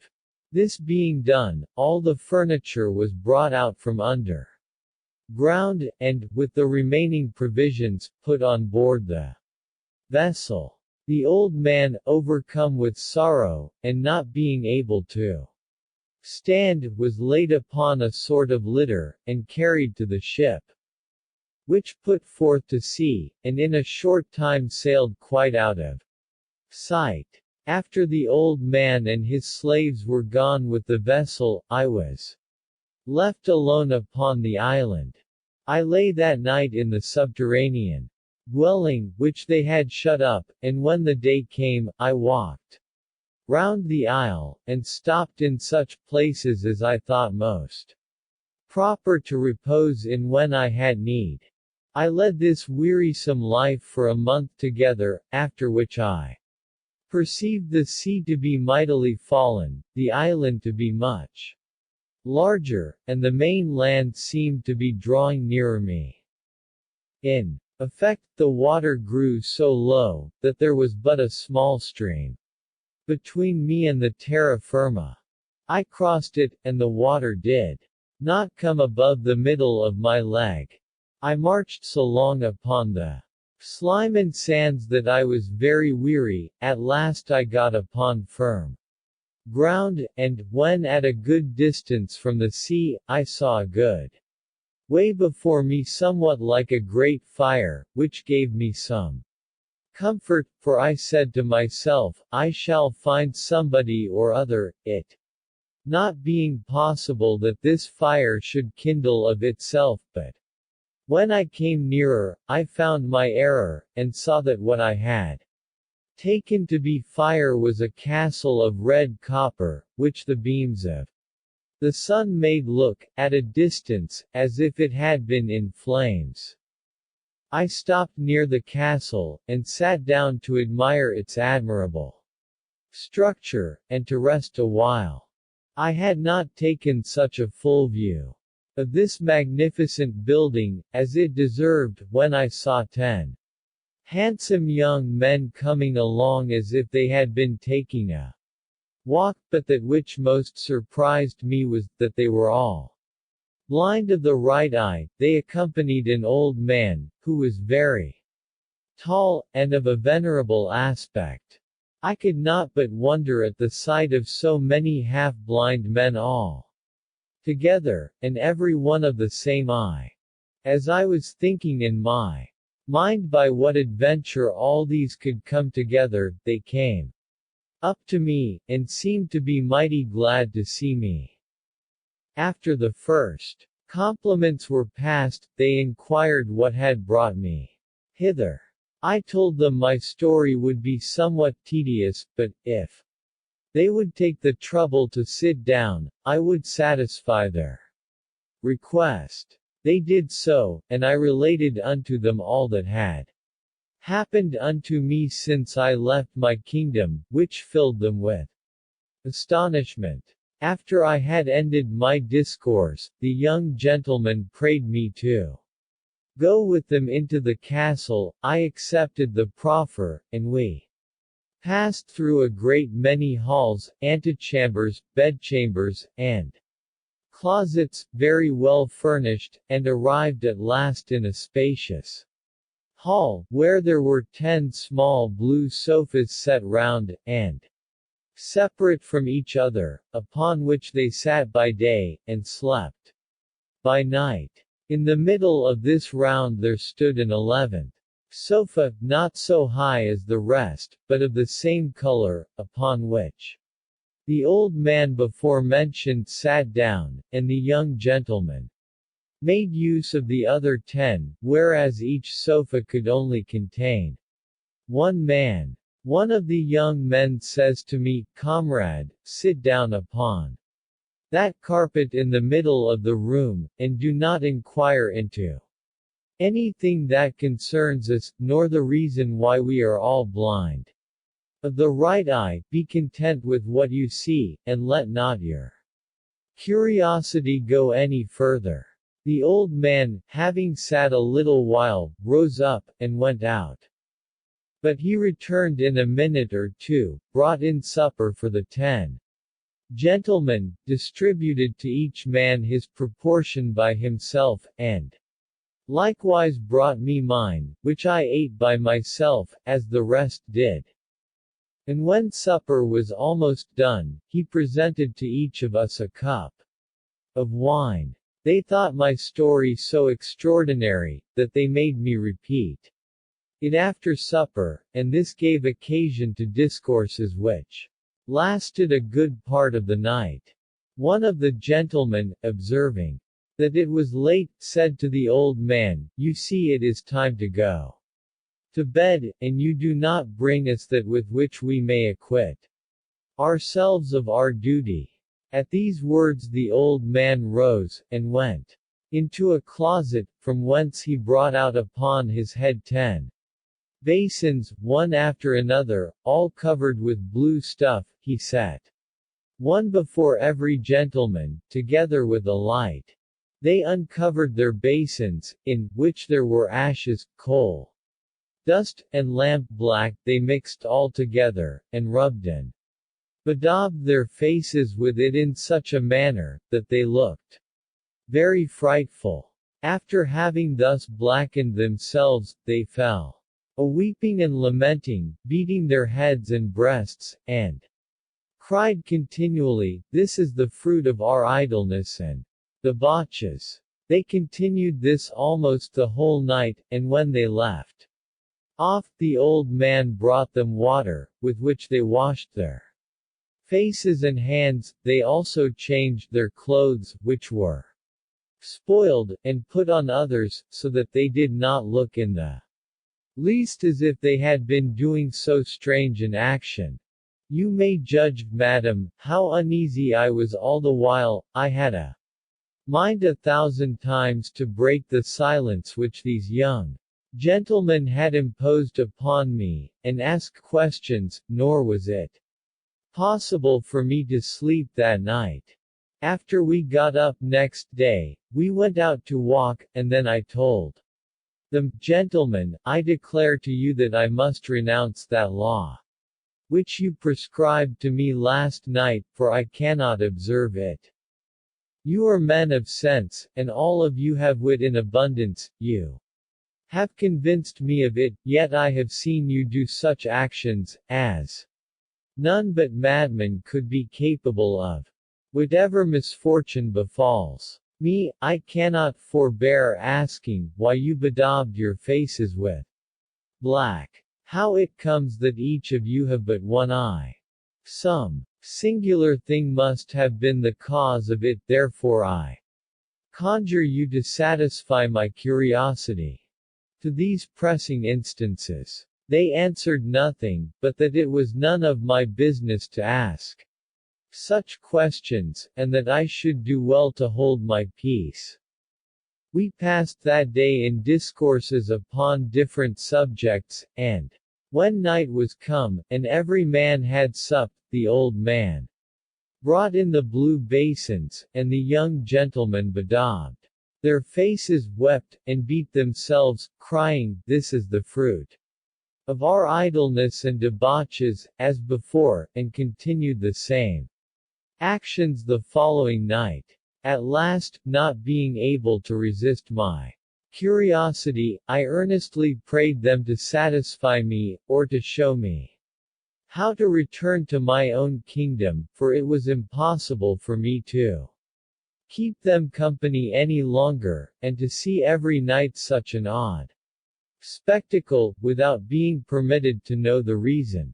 One of the gentlemen answered in behalf of the rest, "Do not wonder at our conduct in regard to yourself, and that hitherto we have not granted your request, it is out of mere kindness, and to prevent the sorrow of your being reduced to the same condition with us. If you have a mind to try our unfortunate destiny, you need but speak, and we will give you the satisfaction you desire." I told them I was resolved on it, let come what will. Once more, said the same gentleman, we advise you to restrain your curiosity, it will cost you the loss of your right eye. No matter, said I declare to you, that if such a misfortune befall me, I will not impute it to you, but to myself. He further represented to me, that when I had lost an eye, I must not hope to stay with them, if I were so minded, because their number was complete, and no addition could be made to it. I told them, that it would be a great satisfaction to me never to part from such honest gentlemen, but, if there was necessity for it, I was ready to submit, and, let it cost what it would, I begged them to grant my request. The 10 gentlemen, perceiving that I was positive in my resolution, took a sheep and killed it, and, after they had taken off the skin, presented me with the knife, telling me it would be useful to me on a certain occasion, which they should tell me of presently. We must sew you into this skin, said they, and then leave you, upon which a fowl of monstrous size, called a roc, will appear in the air, and, taking you to be a sheep, will come down upon you, and carry you up to the very sky, but let not that frighten you, he will come down again with you, and lay you upon the top of a mountain. When you find yourself upon the ground, cut the skin with the knife, and throw it off. As soon as the roc sees you, he will fly away for fear, and leave you at liberty. Do not stay, but walk until you come to a prodigious castle, all covered with plates of gold, large emeralds, and other precious stones. Go up to the gate, which always stands open, and walk in. We have been in the castle as long as we have been here, we will tell you nothing of what we saw, or what befell us there, because you will learn it yourself. All that we can inform you is, that it has cost each of us our right eye, and the penance which you have been witness to is what we are obliged to do, because we have been there. The history of each of us in particular is so full of extraordinary adventures, that a large volume would not contain them, but we must explain ourselves no further. When the gentleman had ended this discourse, I wrapped myself in the sheep's skin, held fast the knife which was given me, and, after those young gentlemen had been at the trouble to sew the skin about me. They retired into the hall, and left me on the place. The rock they had spoken of was not long a coming. He fell down upon me, took me up between his talons like a sheep, and carried me to the top of the mountain. When I found myself upon the ground, I made use of the knife, cut the skin, and throwing it off the rock at the first sight of me flew away. This rock is a white bird of a monstrous size. His strength is such that he can lift up elephants from the plains, and carry them to the tops of mountains, where he feeds upon them. Being impatient till I reached the castle, I lost no time, but made so much haste, that I got thither in half a day's journey, and I must say, that I found it surpassed the description they had given me of it. The gate being open, I entered into a court that was square, and so large, that there were round it 99 gates of wood of sanders and aloes, with one of gold, without counting those of several magnificent staircases that led up to apartments above. Besides many more I could not see. The 100 doors I spoke of opened into gardens or storehouses full of riches, or into palaces that contained things wonderful to be seen. I saw a door standing open just before me, through which I entered into a large hall, where I found 40 Vong ladies of such perfect beauty, that imagination could not go beyond it. They were all most sumptuously apparelled, and as soon as they saw me, they rose up, and, without expecting my compliments, said to me, with demonstrations of joy, "Noble sir, you are very welcome." And one spoke to me in the name of the rest thus, "We have been in expectation a long while of such a gentleman as you. Your mien assures us that you are master of all the good qualities we can wish for, and we hope you will not find our company disagreeable or unworthy of yours." They forced me, notwithstanding all the opposition I could make, to sit down on a seat that was higher than theirs, and though I signified that I was uneasy, "That is your place," said they, "you are at present our lord, master, and judge, and we are your slaves, ready to obey your commands." Nothing in the world, madam, so much astonished me as the passion and eagerness of those fair ladies to do me all possible service.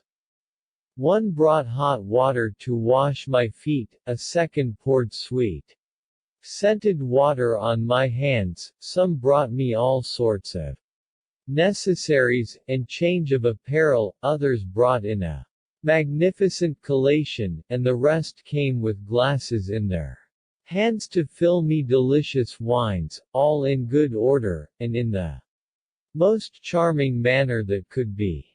I ate and drank, after which the ladies placed themselves about me, and desired an account of my travels. I gave them a full relation of my adventures, which lasted till night came on. When I had made an end of my story, which I related to the 40 ladies, some of them that sat nearest me stayed to keep me company, whilst the rest, seeing it was dark, rose to fetch tapers. They brought a prodigious quantity, which made such a marvelous light as if it had been day, and they were so proportionably disposed, that nothing could be more beautiful. Other ladies covered a table with dry fruits, sweetmeats, and everything proper to make the liquor relish, and a sideboard was set with several sorts of wines and other liquors. Some of the ladies came in with musical instruments, and, when everything was prepared, they invited me to sit down to supper. The ladies sat down with me, and we continued a long while at supper. They that were to play upon the instruments, and sing, stood up, and made a most charming concert. The others began a sort of ball, and danced by two and two, one after another, with a wonderfully good grace. It was past midnight before those divertisements ended. At length one of the ladies says to me, "You are doubtless wearied by the journey you have made today, it is time for you to go to rest, your lodging is prepared, but, before you depart, make choice of any of us you like best to be your bed-fellow." I answered, that I knew better things than to offer to make my own choice, since they were all equally beautiful, witty, and worthy of my respects and service, and that I would not be guilty of so much incivility as to prefer one before another. The same lady that spoke to me before answered, "We are all very well satisfied of your civility, and find you are afraid to create a jealousy among us, which occasions your modesty, but let nothing hinder you. We assure you, that the good fortune of her whom you choose shall cause no jealousy, for we are agreed among ourselves, that every one of us shall have the same honor till it go round, and when 40 days are past, to begin again, therefore make your free choice, and lose no time to go and take the repose you stand in need of." I was obliged to yield to their instances, and offered my hand to the lady that spoke. She, in return, gave me hers, and we were conducted to an apartment, where they left us. And then every one retired to their own apartment. I was scarcely dressed next morning, when the other 39 ladies came into my chamber, all in other dresses than they had the day before. They bid me good morrow, and inquired after my health, after which they carried me into a bagnio *, where they washed me themselves, and, whether I would or not, served me in everything I stood in need of, and when I came out of the bath, they made me put on another suit much richer than the former. We passed the whole day almost constantly at table, and when it was bedtime, they prayed me again to make choice of one of them to keep me company. In short, madam, not to weary you with repetitions, I must tell you, that I continued a whole year among those 40 ladies, and received them into my bed one after another, and during all the time of this voluptuous life, we met not with the least kind of trouble. When the year was expired, I was strangely surprised that these 40 ladies, instead of appearing, with their usual cheerfulness, to ask how I did, entered one morning into my chamber all in tears. They embraced me with great tenderness one after another, saying, "Adieu, dear Prince, adieu. For we must leave you." Their tears affected me. I prayed them to tell me the reason of their grief, and of the separation they spoke of. "For God's sake, fair ladies, let me know," said I, "if it be in my power to comfort you, or if my assistance can be any way useful to you." Instead of returning a direct answer, "Would to God," said they, "we had never seen nor known you. Several gentlemen have honored us with their company before you, but never one of them had that comeliness, that sweetness, that pleasantness of humor, and merit, which you have. We know not how to live without you." After they had spoken these words, they began to weep bitterly. "My dear ladies," said I, "be so kind as not to keep me in suspense any more, tell me the cause of your sorrow." "Alas," said they, "what other thing could be capable of grieving us, but the necessity of parting from you? It May so happen that we shall never see you again, but if you be so minded, and have command enough over yourself, it is not impossible for us to meet again. Ladies, said I understand not your meaning, pray explain yourselves more clearly. Oh, then, said one of them, to satisfy you, we must acquaint you, that we are all princesses, daughters of kings, we live here together in such a manner as, you have seen, but, at the end of every year, we are obliged to be absent 40 days upon indispensable duties, which we are not permitted to reveal, and afterwards we return again to this castle. Yesterday was the last day of the year, and we must leave you this day, which is the cause of our grief. Before we depart, we will leave you the keys to everything, especially those belonging to the 100 doors, where you will have enough to satisfy your curiosity, and to sweeten your solitude during our absence, but, for your own welfare, and our particular concern in you, we recommend unto you to forbear opening the golden door, for, if you do, we shall never see you again, and the fear of this augments our grief. We hope, nevertheless, that you will follow the advice we give you, as you tender your own quiet, and the happiness of your life, therefore. Take heed that you do not give way to indiscreet curiosity, for you will do yourself a considerable prejudice. We conjure you, therefore, not to commit this fault, but to let us have the comfort of finding you here again after 40 days. We would willingly carry the key of the golden door along with us, but it would be an affront to a prince like you to question your discretion and modesty. This discourse of the fair princesses made me extremely sorrowful. I omitted not to make them sensible how much their absence would afflict me. I thanked them for their good advice, and assured them that I would follow it, and willingly do what was much more difficult, in order to be so happy as to pass the rest of my days with ladies of such rare qualifications.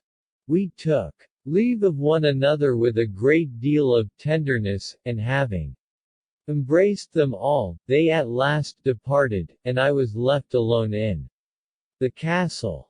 Their agreeable company, the good cheer, the concert of music, and other pleasures, had so much diverted me during the whole year, that I neither had time, nor the least desire, to see the wonderful things contained in this enchanted palace. Nay, I did not so much as take notice of 8,000 rare objects that were every day in my sight, for I was so taken with the charming beauty of those ladies, and took so much pleasure in seeing them wholly employed to oblige me, that their departure afflicted me very sensibly, and though their absence was to be only 40 days, it seemed to be an age to live without them. I promised myself not to forget the important advice they had given me, not to open the golden door, but as I was permitted to satisfy my curiosity in everything, I took the first of the keys of the other doors, which were hung in good order. I opened the first door, and came into an orchard, which I believe the universe could not equal. I could not imagine that anything could surpass it, but that which our religion promises us after death, the symmetry, the neatness, the admirable order of the trees, the abundance and diversity of 1,000 sorts of unknown fruits. Their freshness and beauty ravished my sight. I ought not to forget, madam, to acquaint you, that this delicious orchard was watered after a very particular manner. There were channels so artificially and proportionably digged that they carried water in abundance to the roots of such trees, as wanted it for making them produce their leaves and flowers. Some carried it to those that had their fruit budded, others carried it in lesser quantities to those whose fruit was growing big, and others carried only so much as was just requisite to water those which had their fruit come to perfection, and only wanted to be ripened. They exceeded the ordinary fruits of our gardens very much in bigness, and, lastly, those channels that watered the trees whose fruits were ripe, had no more moisture than what would just preserve them from withering. I could never be weary to look at and admire so sweet a place, and I should never have left it, had I not conceived a greater idea of the other things which I had not seen. I went out at last with my mind filled with those wonders. I shut that door, and opened the next. Instead of an orchard, I found a flower garden, which was no less extraordinary of its kind. It contained a spacious plot, not watered so profusely as the former, but with greater niceness, furnishing no more water than just what each flower required. The roses, jessamines, violets, dills, hyacinths, wind flowers, tulips, crowsfoots, pinks, lilies, and an infinite number of other flowers, which do not grow in other places but at certain times, were there flourishing all at once, and nothing could be more delicious than the fragrant smell of this garden. I opened the third door, where I found a large voliere, paved with marble of several fine colors that were not common. The cage was made of sanders and wood of aloes. It contained a vast number of nightingales, goldfinches, canary birds, larks, and other rare singing birds which I never heard of, and the vessels that held their seed in water were of the most precious jasper or agate. Besides, this voliere was so exceedingly neat, that, considering its extent, one would think there could not be less than 100 persons to keep it so clean as it was, but all this while not one soul appeared, either here or in the gardens where I had been, and yet I could not perceive a weed or any superfluous thing there. The sun went down, and I retired, being perfectly charmed with the chirping notes of the multitude of birds, which then began to perch upon such places as were convenient for them to repose on during the night. I went to my chamber, resolving to open all the rest of the doors the day following, except the golden one. I failed not to open a fourth door next day, and if what I had seen before was capable of surprising me, that which I saw then put me into a perfect ecstasy. I went into a large court, surrounded with buildings of an admirable structure, the description of which I shall pass by to avoid prolixity. This building had 40 doors, wide open, and through each of them there was an entrance into a treasury, several of which were of greater value than the largest kingdoms. The first contained heaps of pearls, and, what is almost incredible, the number of these stones, which are most precious, and as large as pigeons' eggs, exceeded the number of those of the ordinary size. In the second treasury there were diamonds, carbuncles, and rubies. In the third there were emeralds. In the fourth there were ingots of gold. In the fifth money. In the sixth, ingots of silver. In the two following there was also money. The rest contained amethysts, chrysolites, topaz, opals, turquoises, and hyacinths, with all the other stones unknown to us, without mentioning agate, jasper, cornelian, and coral, of which there was a storehouse filled, not only with branches, but whole trees. Being filled with amazement and admiration, I cried out to myself, after having seen all these riches, now, if all the treasures of the kings of the universe were gathered together in one place, they could not come near this. What good fortune have I to possess all this wealth, with so many admirable princesses? I shall not stay, madam, to tell you the particulars of all the other rare and precious things I saw the days following. I shall only tell you, that 39 days afforded me but just as much time as was necessary to open 99 doors, and to admire all that presented itself to my view, so that there was only the 100th door left, the opening of which was forbidden. I was come to the 40th day after the departure of those charming princesses, and had I but retained so much power over myself as I ought to have had, I should have been this day the happiest of all mankind, whereas now I am the most unfortunate.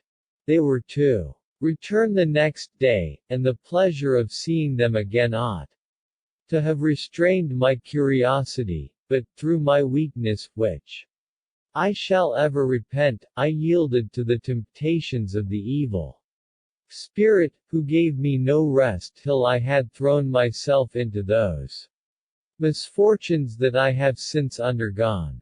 I opened that fatal door, which I promised not to meddle with, and had not moved my foot to go in, when a smell that was pleasant enough but contrary to my constitution, made me faint away. Nevertheless, I came to myself again, and instead of taking this warning to shut the door, and forbear satisfying my curiosity, I went in, after I had stood some time in the air to carry off the scent, which did not incommode me any more. I found a large place, very well vaulted, the pavement strewed over with saffron, several candlesticks of massy gold, with lighted tapers that smelled of aloes and ambergris, lighted the place, and this light was augmented by lamps of gold and silver, that burned with oil made of several sorts of sweet-scented materials. Among a great many objects that engaged my attention, I perceived a black horse, of the handsomest and best shape that ever was seen. I went nearer the better to observe him, and found he had a saddle and a bridle of massy gold, curiously wrought. The one side of his trough was filled with clean barley and sesames, and the other with rose water. I took him by the bridle, and led him forth to view him by the light. I got on his back, and would have had him move, but he not stirring, I whipped him with a switch I had taken up in his magnificent stable, and he had no sooner felt the stroke than he began to neigh with a horrible noise, and, extending his wings, which I had not seen before, he flew up with me into the air quite out of sight. I thought on nothing then but to sit fast, and, considering the fear that had seized upon me, I sat very well. He afterwards flew down again towards the earth, and lighting upon the terrace of a castle, without giving me any time to get off, he shook me out of the saddle with such force that he made me fall behind him, and with the end of his tail struck out my right eye. Thus I became blind of one eye, and then I began to remember the predictions of the 10 young gentlemen. The horse flew again out of sight. I got up very much troubled at the misfortune I had brought upon myself. I walked upon the terrace, covering my eye with one of my hands, for it pained me exceedingly, and then came down and entered into the hall, which I knew presently by the 10 sofas in a circle, and the 11th in the middle, lower than the rest, to be the same castle from whence I was taken by the rock. The 10 half-blind gentlemen were not in the hall when I came in, but came soon after with the old man. They were not at all surprised to see me again, nor at the loss of my eye, but said, "We are sorry that we cannot congratulate you upon your return as we could have desired, but we are not the cause of your misfortune. I should be in the wrong to accuse you," said I, "for I have drawn it upon myself, and I can charge the fault upon no other person. If it be a consolation to the unfortunate," said they, "to have fellows, this example may afford us a subject of rejoicing, all that has happened to you. We also have undergone, we tasted all sorts of pleasure during a year successively, and we had continued to enjoy the same happiness still, had we not opened the golden door when the princesses were absent. You have been no wiser than we, and you had likewise the same punishment. We would gladly receive you among us, to do such penance as we do, though we know not how long it may continue, but we have already declared the reasons that hinder us. Therefore depart from hence, and go to the court of Baghdad, where you will meet with him that can decide your destiny." They told me the way I was to travel, and so I left them. On the road I caused my beard and eyebrows to be shaved, and took on a calendar's habit. I have had a long journey, but at last arrived this evening in this city, where I met these my brother calendars at the gate, being strangers as well as myself. We wondered much at one another, to see all three blind, of the same eye, but we had not leisure to discourse long of our common calamities, having only so much time as to come hither to implore those favors which you have been generously pleased to grant us. The third calendar having finished this relation of his adventures, Zobeide addressed her speech to him and his fellow calendars thus: "Go wherever you think fit, you are all three at liberty."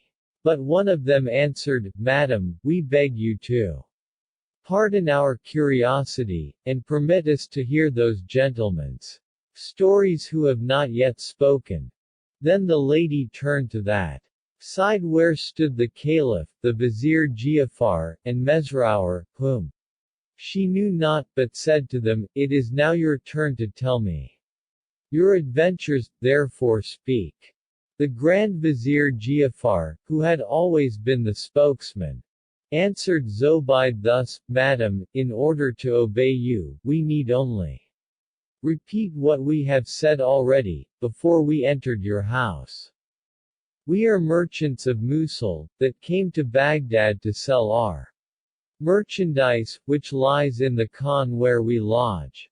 We dined today, with several other persons of our profession, at a merchant's house in this city, who, after he had treated us with choice dainties and excellent wines, sent for men and women, dancers and musicians. The great noise we made brought in the watch, who arrested some of the company, but we had the good fortune to escape, and it being already late, and the door of our khan shut up, we knew not whither to retire. It was our hap, as we passed along this street, to hear mirth at your house, which made us determined to knock at your gate. This is all the account that we can give you in obedience to your commands." Zobeide, having heard this discourse, seemed to hesitate as to what she should say, which the calendars perceiving, prayed her to grant the same favor to the three Mosul merchants as she had done to them. "Well, then," said she, "I give my consent, for you shall be all equally obliged to me. I pardon you all, provided you depart immediately out of this house, and go whither you please." Zobeide having given this command in a tone that signified she would be obeyed, the caliph, the vizier, Mesrour, the 3 calendars, and the porter, departed without saying one word, for the presence of the 7 slaves with their weapons kept them in awe. When they were out of the house, and the door shut, the caliph said to the calendars, without making himself known, "You gentlemen strangers, that are newly come to town, which way do you design to go, since it is not yet day?" "It is that which perplexes us, sir," said they. "Follow us," replies the caliph, "and we shall bring you out of danger." After saying these words, he whispered to the vizier, "Take them along with you, and tomorrow morning bring them to me. I will cause their history to be put in writing, for it deserves a place in the annals of my reign." The vizier Giafar took the 3 calendars along with him. The porter went to his quarters, and the caliph and Mesrour returned to the palace. The caliph went to bed, but could not get a wink of sleep, his spirits being perplexed by the extraordinary things he had seen and heard, but, above all, he was most concerned to know who Zobeide was, what reason she could have to be so severe to the 2 black bitches, and why Amin had her bosom so mortified. Day began to appear whilst he was thinking upon these things. He arose and went to his council chamber, where he used to give audience, and sat upon his throne. The Grand Vizier came in a little after, and paid his respects as usual. "Vizier," said the caliph, "the affairs we have to consider at present are not very pressing, that of the 3 ladies and the 2 black bitches is much more so. My mind cannot be at ease till I be thoroughly satisfied in all those matters that have surprised me so much. Go, bring these ladies and the calendars at the same time, make haste, and remember that I do impatiently expect your return." The vizier, who knew his master's quick and fiery temper, made haste to obey, and went to the ladies, to whom he communicated, in a civil way, the orders he had to bring them before the caliph, without taking any notice of what had passed the night before at their house. The ladies put on their veils and went with the vizier. As he passed by his own house, he took the 3 calendars along with him, and they, in the meantime, had got notice that they had both seen and spoken with the caliph. Without knowing him, the vizier brought them to the palace with so much diligence, that the caliph was mightily pleased at it. This prince, that he might keep a good decorum before all the officers of his court who were then present, made those ladies be placed behind the hanging of the door of the room that was next his bedchamber, and kept by him the 3 calendars, who, by their respectful behavior, gave sufficient proof that they were not ignorant before whom they had the honor to appear. When the ladies were placed, the caliph turned towards them, and said, "When I shall acquaint you, that I came last night disguised in a merchant's habit, into your house, it will certainly alarm you, and make you fear that you have offended me, and perhaps you believe that I have sent for you to no other end but to show some marks of my resentment, but be not afraid, you may rest assured that I have forgotten all that has passed, and am very well satisfied with your conduct. I wish that all the ladies of Baghdad had as much discretion as you have given proof of before me. I shall always remember the moderation you made use of, after the incivility we had committed. I was then a merchant of Mosul, but am at present Harun al-Rashid, the 7th caliph of the glorious house of a boss, who holds the place of our great prophet. I have only sent for you to know who you are, and to ask for what reason one of you, after severely whipping the two black bitches, did weep with them.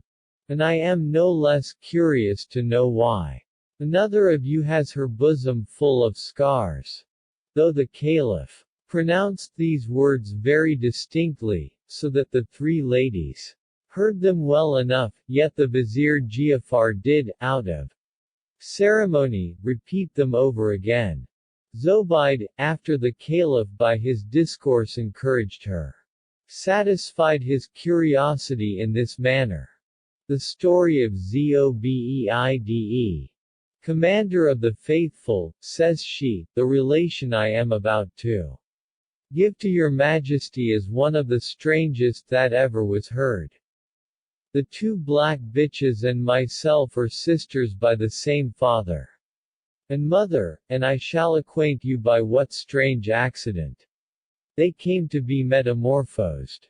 The two ladies that live with me and are now here, are also my sisters by the father's side, but by another mother. She that has the scars on her breast is Amin. The other is Safi, and mine is Zobaide. After our father's death, the estate that he left us was equally divided among us, and so soon as those two sisters received their portions, they went from me to live with their mother. My other two sisters and myself stayed with our mother, who was then alive, and, when she died, left each of us 1,000 sequins. As soon as we received our portions, the two elder, for I am the youngest, being married, followed their husbands, and left me alone. Some time after, my eldest sister's husband sold all that he had, and with that money, and my sister's portion, they both went into Africa, where her husband, by riotous living and debauchery, spent all, when, finding himself reduced to poverty, he found a pretext for divorcing my sister, and put her away. She returned to this city, and having suffered incredible hardships, by the way, came to me in so lamentable a condition, as would have moved the hardest heart to compassion.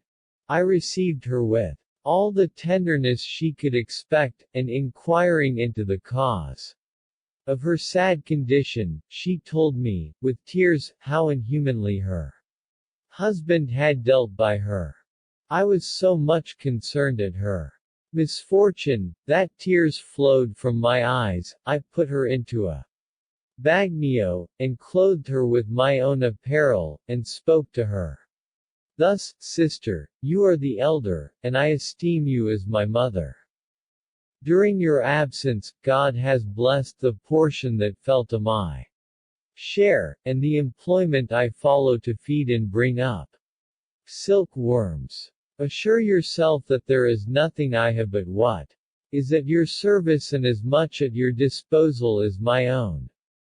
We lived very comfortably together for some months, and as we were often discoursing together about our third sister, and wondering we heard no news of her, she came in as bad a condition as the elder. Her husband had treated her after the same manner, and I received her with the same affection as I had done the former. Some time after, my two sisters, on pretense that they would not be chargeable to me, told me they had thoughts to marry again. I answered them, that if their putting me to charge was the only reason, they might lay those thoughts aside, and be very welcome to stay with me, for what I had would be sufficient to maintain us all three, answerably to our condition. But, said I rather believe you have a mind to marry again, which if you have, I am sure it will very much surprise me, after the experience you have had of the small satisfaction there is in wedlock. Is it possible you dare venture a second time You know how rare it is to meet with a husband that is a real honest man. Believe what I say, and let us stay together, and live as comfortably as we can. All my persuasion was in vain. They were resolved to marry, and so they did, but, after some months were past, they came back again, and begged my pardon 1,000 times for not following my advice. You are our youngest sister, said they, and abundantly more wise than we, but if you will vouchsafe to receive us once more into your house, and account us your slaves, we shall never commit such a fault again. My answer was, Dear sisters, I have not altered my mind with respect to you. Since we last parted from one another, come again, and take part of what I have. Upon this, I embraced them cordially, and we lived together as formerly. We continued thus a whole year in perfect love and tranquility.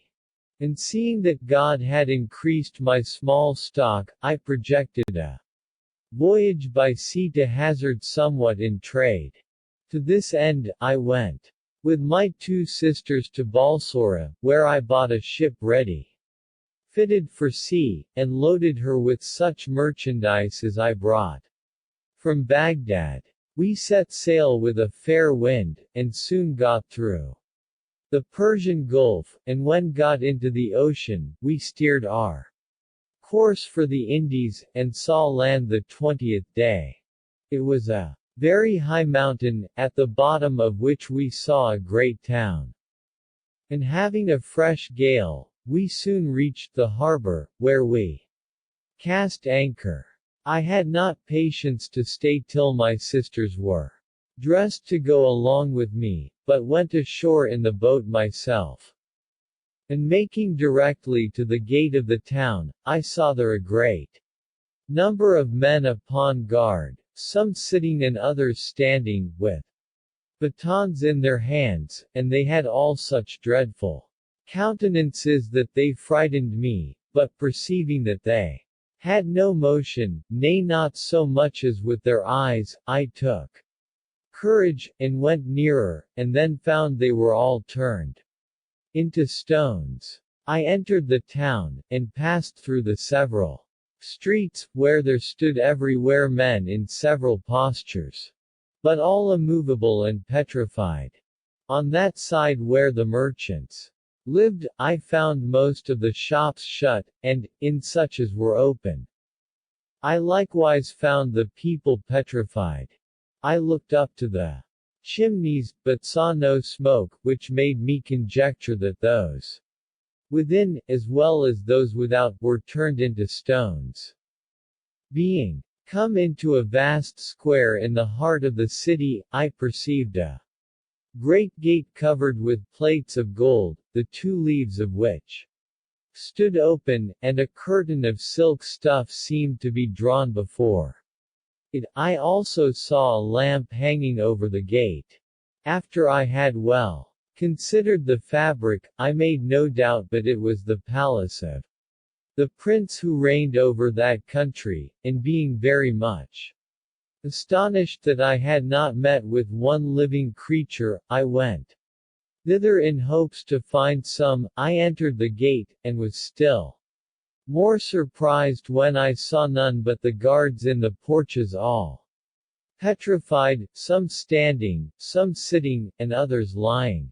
I crossed over a large court, where I saw just before me a stately building, the windows of which were enclosed with gates of massy gold. I looked upon it to be the queen's apartment, and went into a large hall, where stood several black eunuchs turned into stone. I went from thence into a room richly hung and furnished, where I perceived a lady in the same manner.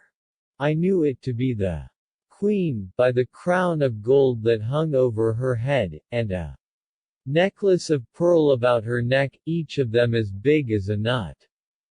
I went up close to her to view it, and never saw anything finer. I stood some time, and admired the richness and magnificence of the room, but, above all, the foot-cloth, the cushions, and the sofas, which were all lined with Indian stuff of gold, with pictures of men and beasts in silver, drawn to admiration. I went out of the chamber where the petrified queen was, and came through several other apartments and closets richly furnished, and at last came into a vast large room, where there was a throne of massy gold raised several steps above the floor, and enriched with large enchased emeralds, and a bed upon the throne of rich stuff embroidered with pearls.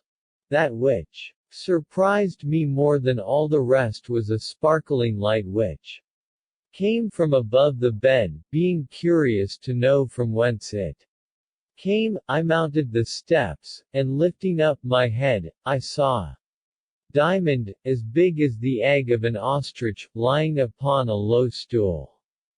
It was so pure, that I could not find the least blemish in it, and it sparkled so bright, that I could not endure its luster.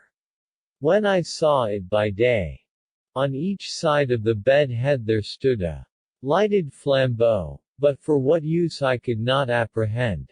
However, it made me imagine that there was some living creature in this place, for I could not believe that these torches continued burning of themselves. Several other rarities detained me in this room, which was inestimable, were it only for the diamond I mentioned. The doors being all open, or but half shut, I surveyed some other apartments as fine as those I had already seen.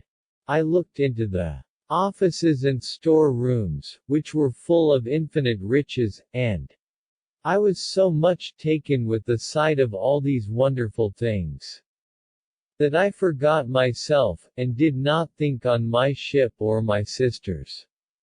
My whole design being to satisfy my curiosity. Meantime night came on, which put me in mind that it was time to retire. I was for returning by the same way I came in, but could not find it. I lost myself among the apartments, and finding I was come back again to that large room where the throne, the couch, the large diamond, and the torches stood, I resolved to make my night's lodging there, and to depart the next morning betimes, in order to get on board my ship. I laid myself down upon the couch, not without some dread to be alone in a wild place, and this fear hindered my sleep. About midnight I heard a voice like that of a man reading the Al-Quran, after the same manner, and in the same tone, as we used to read it in our mosques. Being extremely glad to hear it, I got up immediately, and, taking a torch in my hand to light me, I passed from one chamber to another, on that side whence the voice issued. I came to the closet door, where I stood still, not doubting that it came from thence. I set down my torch upon the ground, and looking through a window, I found it to be an oratory. In short, it had, as we have in our mosques, a niche, which shows where we must turn to say our prayers. There were also lamps hung up, and 2 candlesticks with large tapers ef. white wax burning. I saw a little carpet laid down like those we kneel upon when we say our prayers, and a comely young man sat upon this carpet reading the Al-Quran, which lay before him upon a desk, with great devotion. At the sight of this I was transported with admiration. I wondered how it came to pass that he should be the only living creature in a town where all the people were turned into stones, and did not doubt but that there was something in it very extraordinary. The door being only half shut, I opened it, and went in, and, standing upright before the Nish said this prayer aloud, "Praise be to God, who has favored us with a happy voyage, and may he be graciously pleased to protect us in the same manner, until we arrive again in our own country. Hear me, O Lord, and grant my request." The young man cast his eyes upon me, and said, "My good lady, pray let me know who you are, and what has brought you to this desolate city. In requital I will tell you who I am, what happened to me, why the inhabitants of this city are reduced to the state you see them in, and why I alone am safe and sound in the midst of such a terrible disaster." I told him in few words from whence I came, what made me undertake the voyage, and how I safely arrived at this port, after 20 days sailing, and when I had done, prayed him to perform his promise, and told him how much I was struck by the frightful desolation which I had seen in all places as I came along. "My dear lady," says the young man, "have patience for a moment." At those words he shut the Alcoran, put it into a rich case, and laid it in the niche.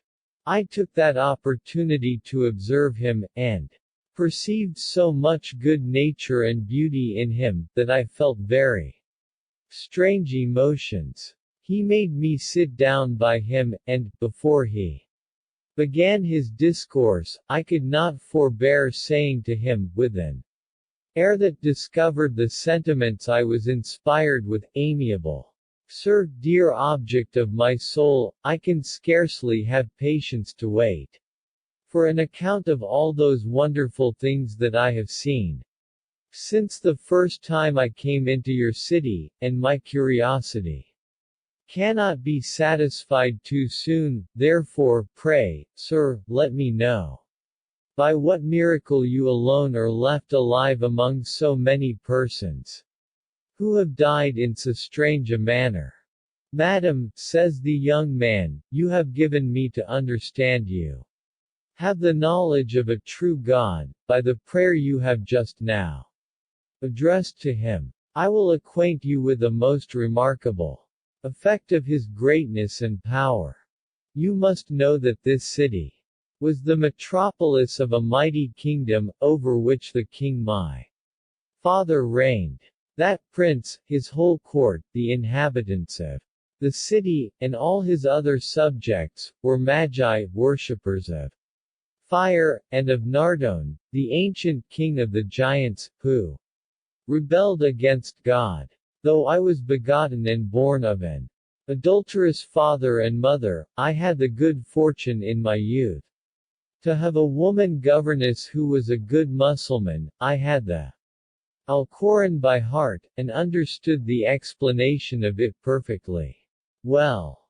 Dear Prince, would she oftentimes say, there is but one true God, take heed that you do not acknowledge or adore any other.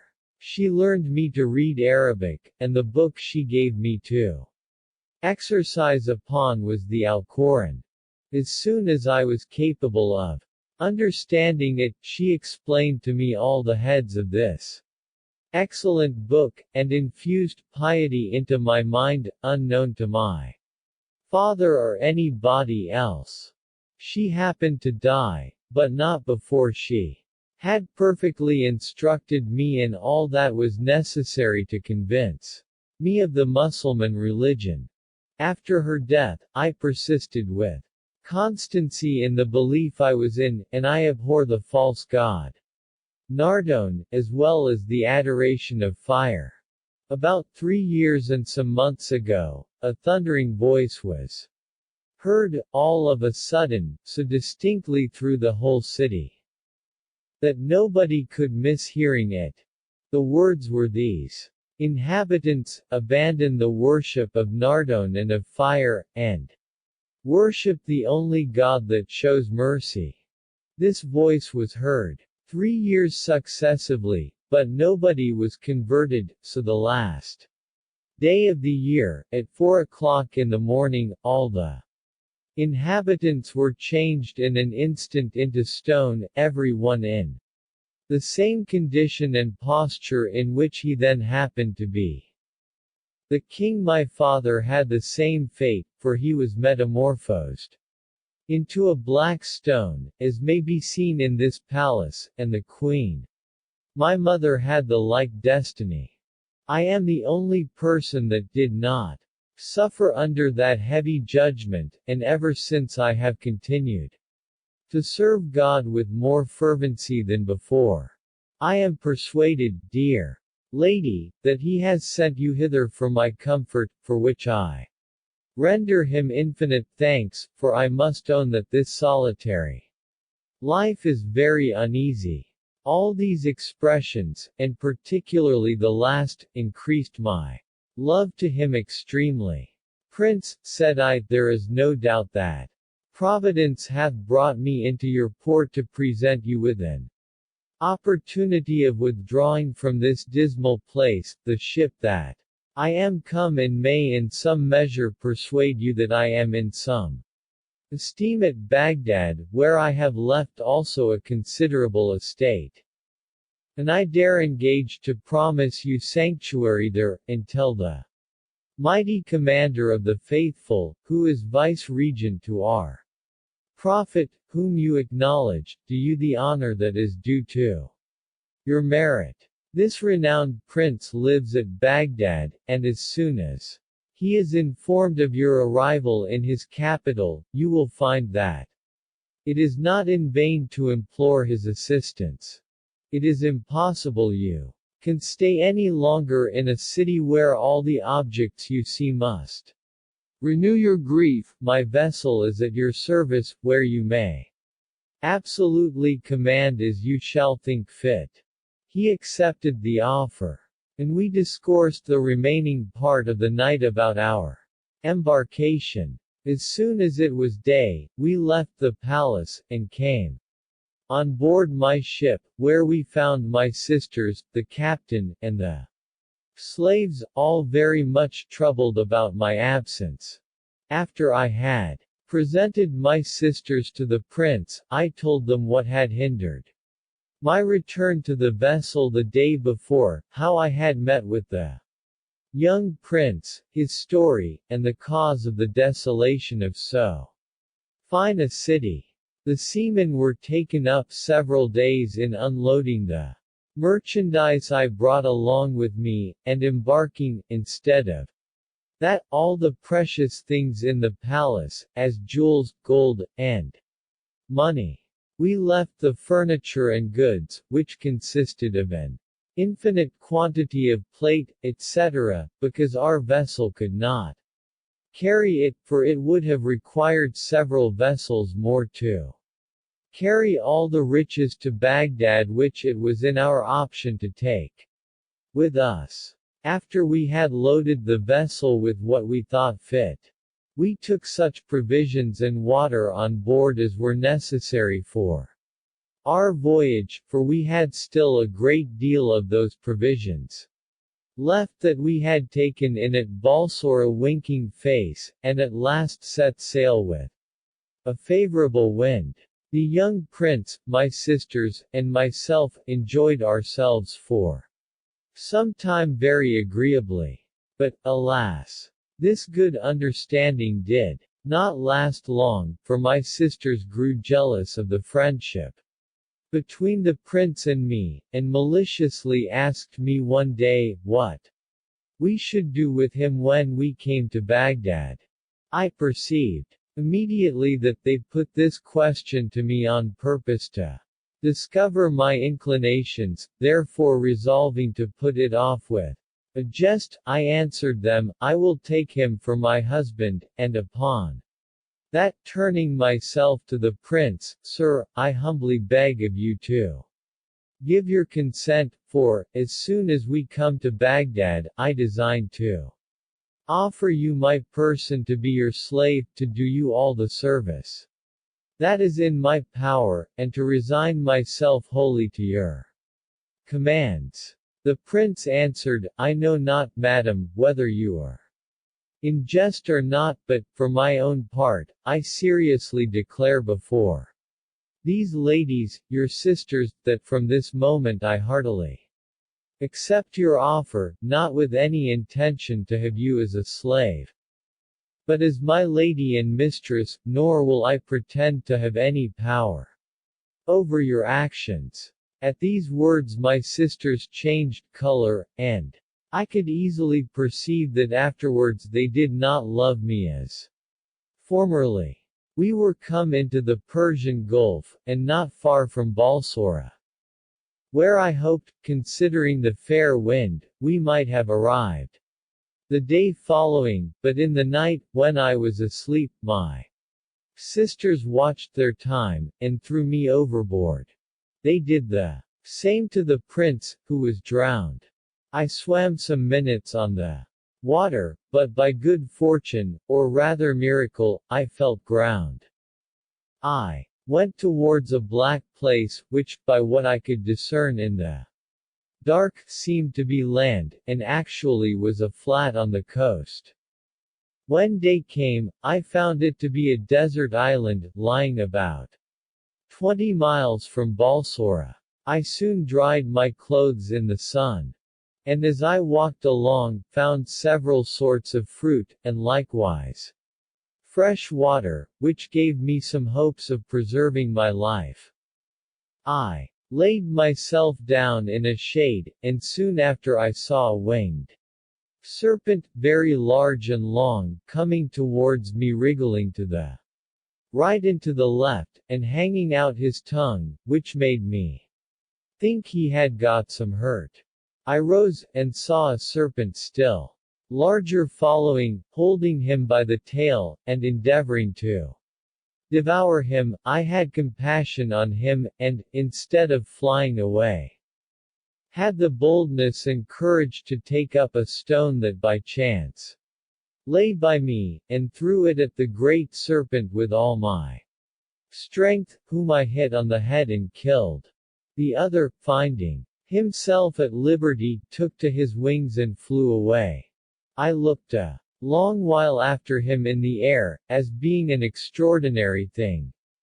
But he flew out of sight, and I lay down again in another place, in the shade, and fell asleep. When I awaked, judge how I was surprised to see a black woman by me, of a lively and agreeable complexion, who held two bitches tied together in her hand, of the same color. I sat up, and asked her who she was.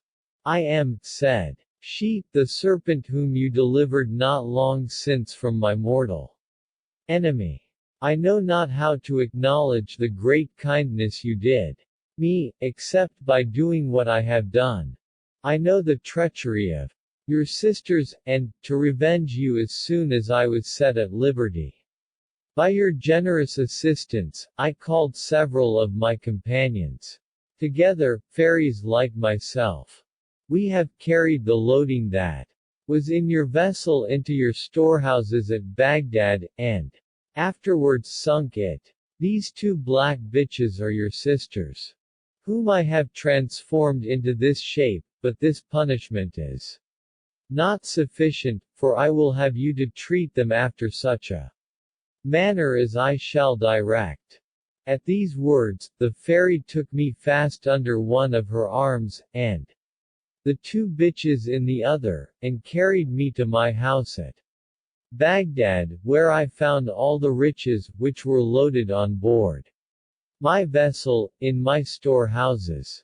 Before she left me, she delivered me the two bitches, and told me, if you wish not to be changed into a bitch, as they are, I ordain you, in the name of him that governs the sea, to give each of your sisters every night 100 lashes with a rod, for the punishment of the crime they have committed against your person, and the young prince whom they have drowned. I was forced to promise that I would obey her order. Since that time I have whipped them every night, though with regret, whereof your majesty has been a witness. I give evidence, by my tears, with how much sorrow and reluctance I must perform this cruel duty, and in this your majesty may see I am more to be pitied than blamed. If there be anything else, with relation to myself, that you desire to be informed of, my sister Amin will give you the full discovery of it by the relation of her story. The Caliph heard Zobride with a great deal of astonishment, and desired his Grand Vizier to pray fair Amin to acquaint him, wherefore her breast was marked with so many scars. Upon this, Amin addressed herself to the Caliph, and began her story after this manner. The story of Amin, Commander of the Faithful, says she, to avoid repeating what your Majesty has already heard from my sister's story, I shall only add, that after my mother had taken a house for herself to live in during her widowhood, she gave me in marriage, with the portion my father left me, to a gentleman that had one of the best estates in this city. I had scarcely been a year married when I became a widow, and was left in possession of all my husband's estate, which amounted to 90,000 sequins. The interest of this money was sufficient to maintain me very honorably. In the meantime, when my first 6 months' mourning was over, I caused to be made me 10 suits of clothes, very rich, so that each suit came to 1,000 sequins, and, when the year was past, I began to wear them. One day, as I was busy all alone about my private affairs, one came to tell me that a lady desired to speak with me. I ordered that she should be brought in. She was a person well stricken in years. She saluted me by kissing the ground, and told me, kneeling, dear lady, pray excuse the freedom I take, the confidence I have in your charity makes me thus bold. I must acquaint your ladyship that I have a daughter, an orphan, who is to be married this day. She and I are both strangers, and have no acquaintances at all in this town. This puts me in a perplexity, for we would have the numerous family with whom we are going to ally ourselves to think we are not altogether strangers, and without credit. Therefore, most beautiful lady, if you would vouchsafe to honor the wedding with your presence, we shall be infinitely obliged to you, because the ladies of your country will then know that we are not looked upon here as despicable wretches, when they shall come to understand that a lady of your quality did us that honor. But, alas, madam, if you refuse this request, we shall be altogether disgraced, and dare not address ourselves to any other. The poor woman's discourse, mingled with tears, moved my compassion. Good woman, said I, do not afflict yourself. I am willing to grant you the favor you desire. Tell me what place I must come to, and I will meet you as soon as I am dressed. The old woman was so transported with joy at my answer, that she kissed my feet, without my being able to hinder her. Good, charitable lady, said she, rising up, God will reward the kindness you have shown to your servants, and make your heart as joyful as you have made theirs. It is too soon yet to give yourself that trouble. It will be time enough when I come to call you in the evening, so farewell, madam, said she, until I have the honor to see you again. As soon as she was gone, I took the suit I liked best, with a necklace of large pearls, bracelets, pendants in my ears, and rings set with the finest and most sparkling diamonds, for my mind presaged what would befall me. When night drew on, the old woman came to call me with a countenance full of joy, she kissed my hands, and said, "My dear lady, the relations of my son-in-law, who are the principal ladies of the town, are now met together, you may come when you please, I am ready to wait on you." We went immediately, she going before, and I followed her with a good number of my maids and slaves, very well dressed. We stopped in a large street, newly swept and watered, at a large gate, with a lantern before it, by the light of which I could read this inscription over the gate in golden letters, "Here is the abode of everlasting pleasures and content." The old woman knocked, and the gate was opened. Immediately, they brought me to the lower end of the court into a large hall, where I was received by a young lady of admirable beauty. She came up to me, and after having embraced me, and made me sit down by her upon a sofa, where there was a throne of precious wood beset with diamonds, "Madam," said she, "you are brought hither to assist at a wedding, but I hope this marriage will prove otherwise than you expect.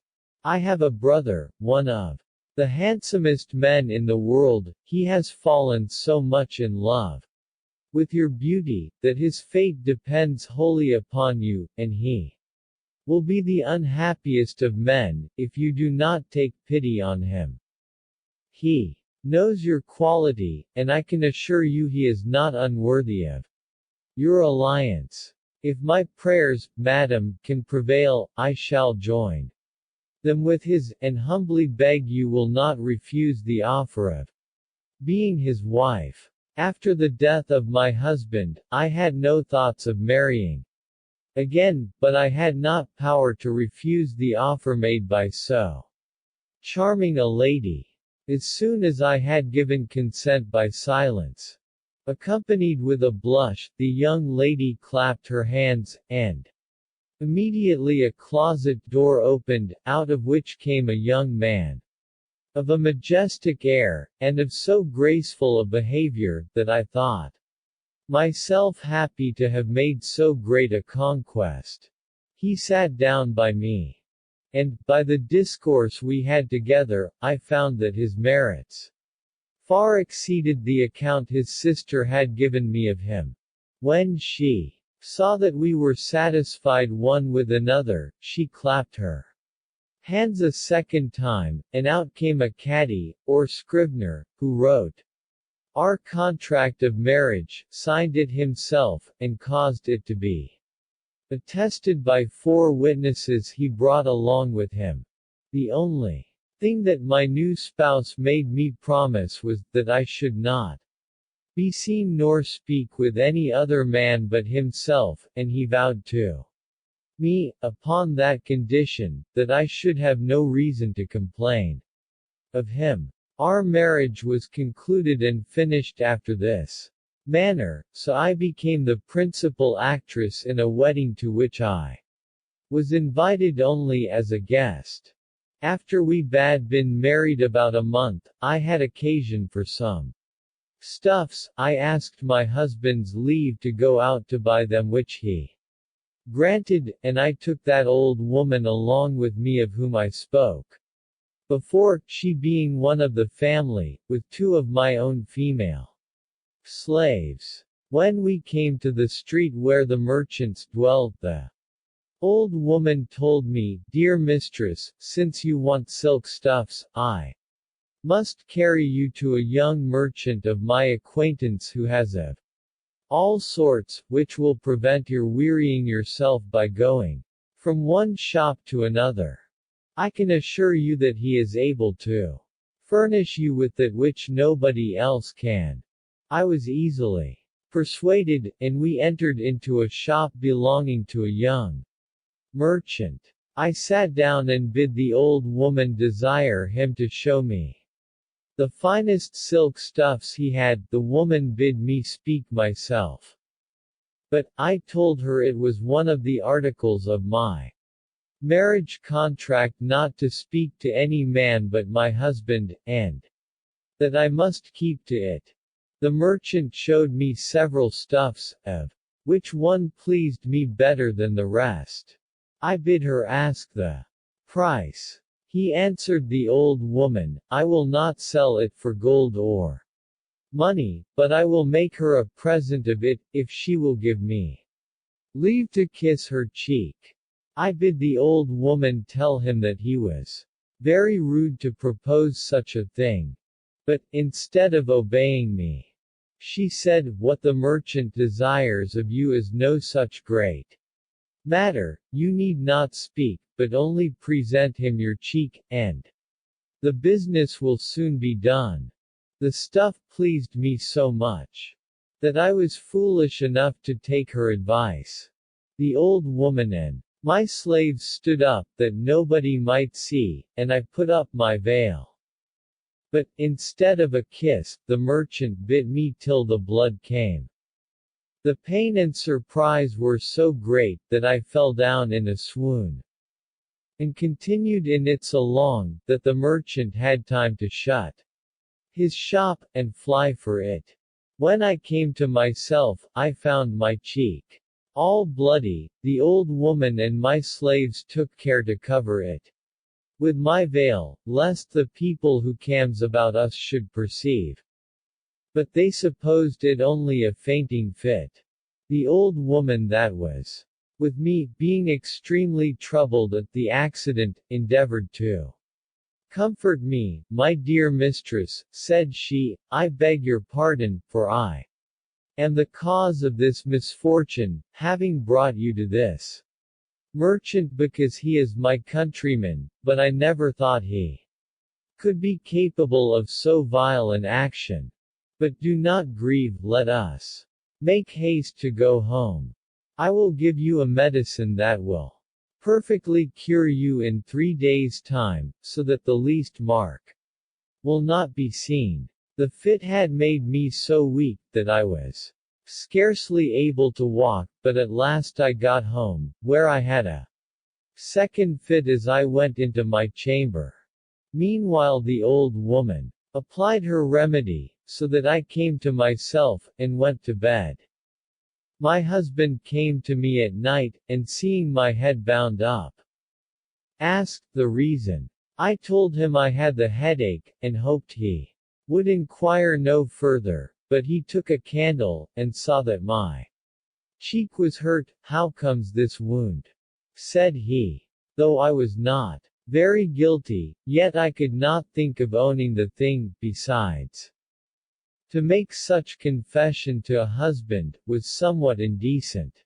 Therefore I told him, that as I was going to seek for that stuff you gave me leave to buy, a porter carrying a load of wood came so close by me, as I went through a narrow street, that one of the sticks gave me a rub on my cheek, but it is not much hurt.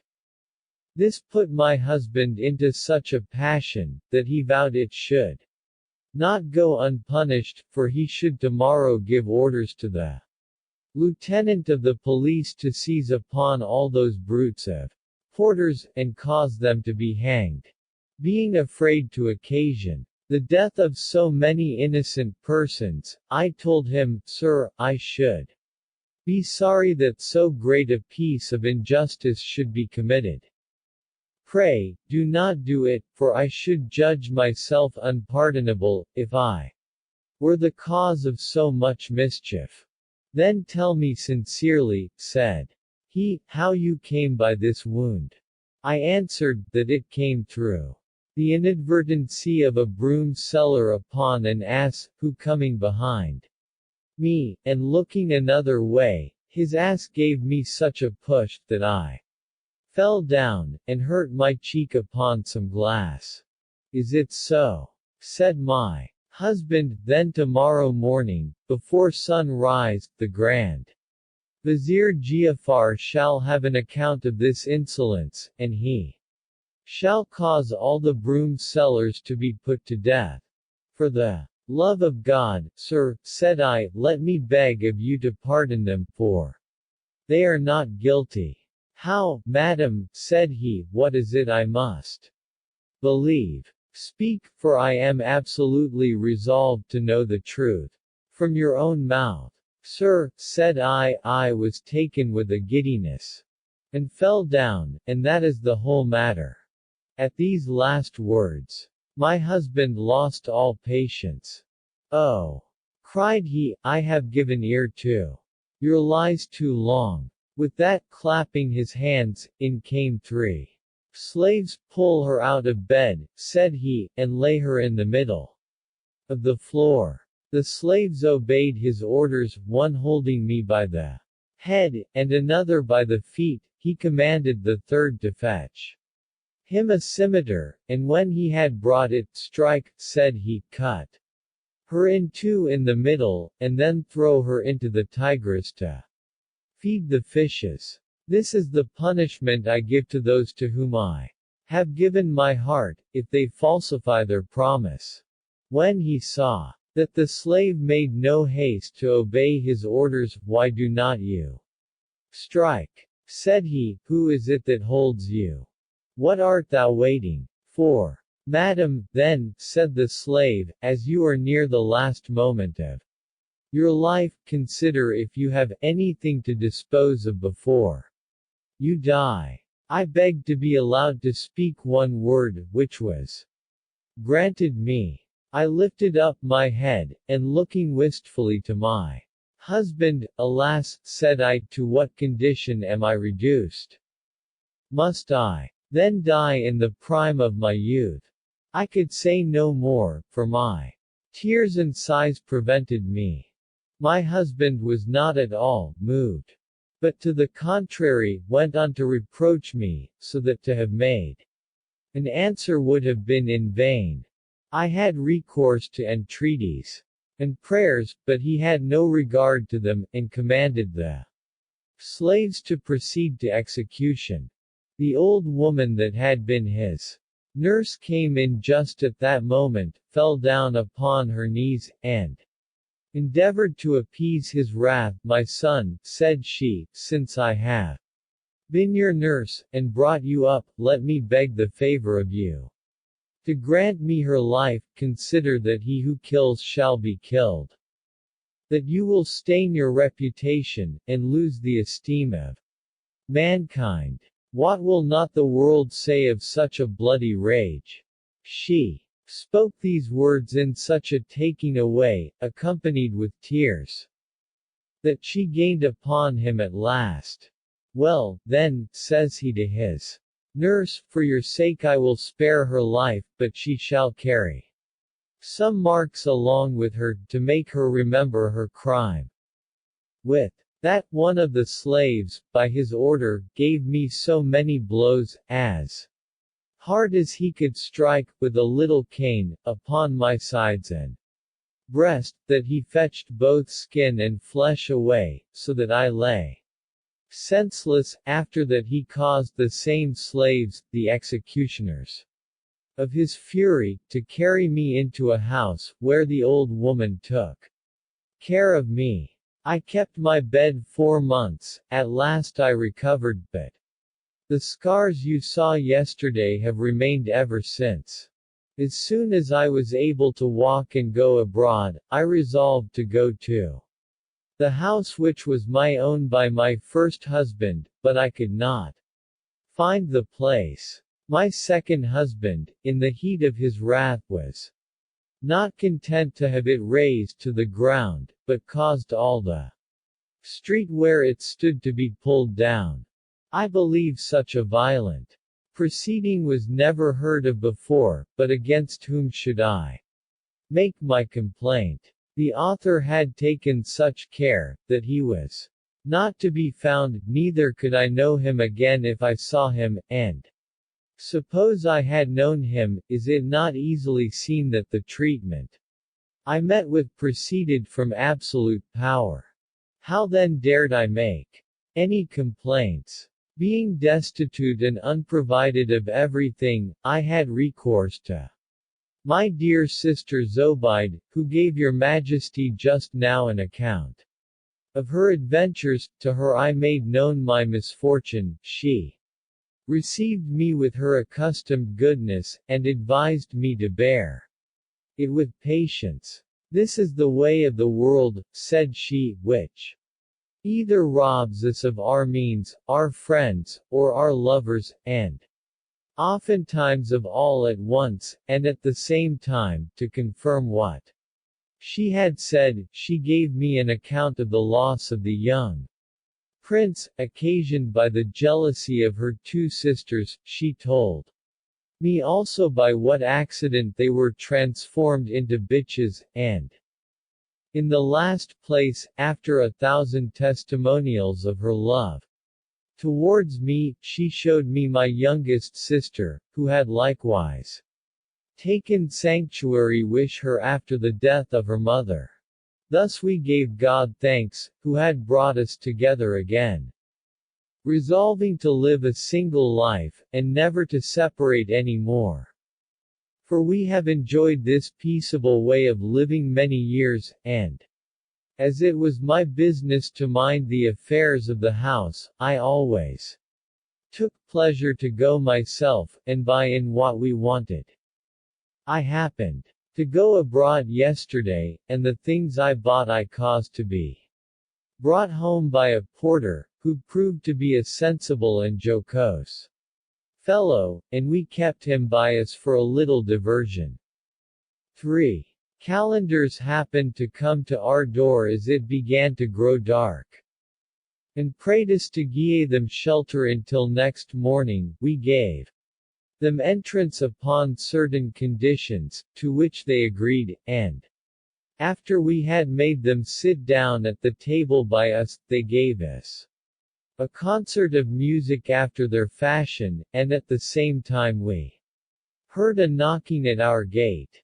These were the 3 merchants of Mosul, men of a very good mien, who begged the same favor which the calendars had obtained before. We consented upon the same conditions, but neither of them kept their promise, and though we had power as well as justice on our side to punish them, yet we contented ourselves with demanding from them the history of their lives, and consequently bounded our revenge with dismissing them after they had done, and depriving them of the lodging they demanded. The Caliph Harun al-Rashid was very well satisfied with these strange stories, and declared publicly his astonishment at what he had heard. Having satisfied his curiosity, he thought himself obliged to give some marks of grandeur and generosity to the calendar princes, and also to give the 3 ladies some proofs of his bounty. He himself, without making use of his minister the Grand Vizier, said to Zobeide, Madam, did not this fairy, that showed herself to you in the shape of a serpent, and imposed such a rigorous command upon you, tell you where her place of abode was? Or rather did she not promise to see you, and restore those bitches to their natural shape? Commander of the Faithful, answered Zobeide, I forgot to tell your majesty, that the fairy left with me a bundle of hair, saying withal that her presence would one day stand me instead, and then, if I only burnt 2 tufts of this hair, she would be with me in a moment, though she were beyond Mount Caucasus. Madam, says the Caliph, where is the bundle of hair? She answered, ever since that time, I have had such a particular care of it, that I always carry it about with me, upon which she pulled it out, opened the case a little where it was, and showed it him. Well, then, said the Caliph, let us make the fairy come hither. You could not call her in a better time, for I long to see her.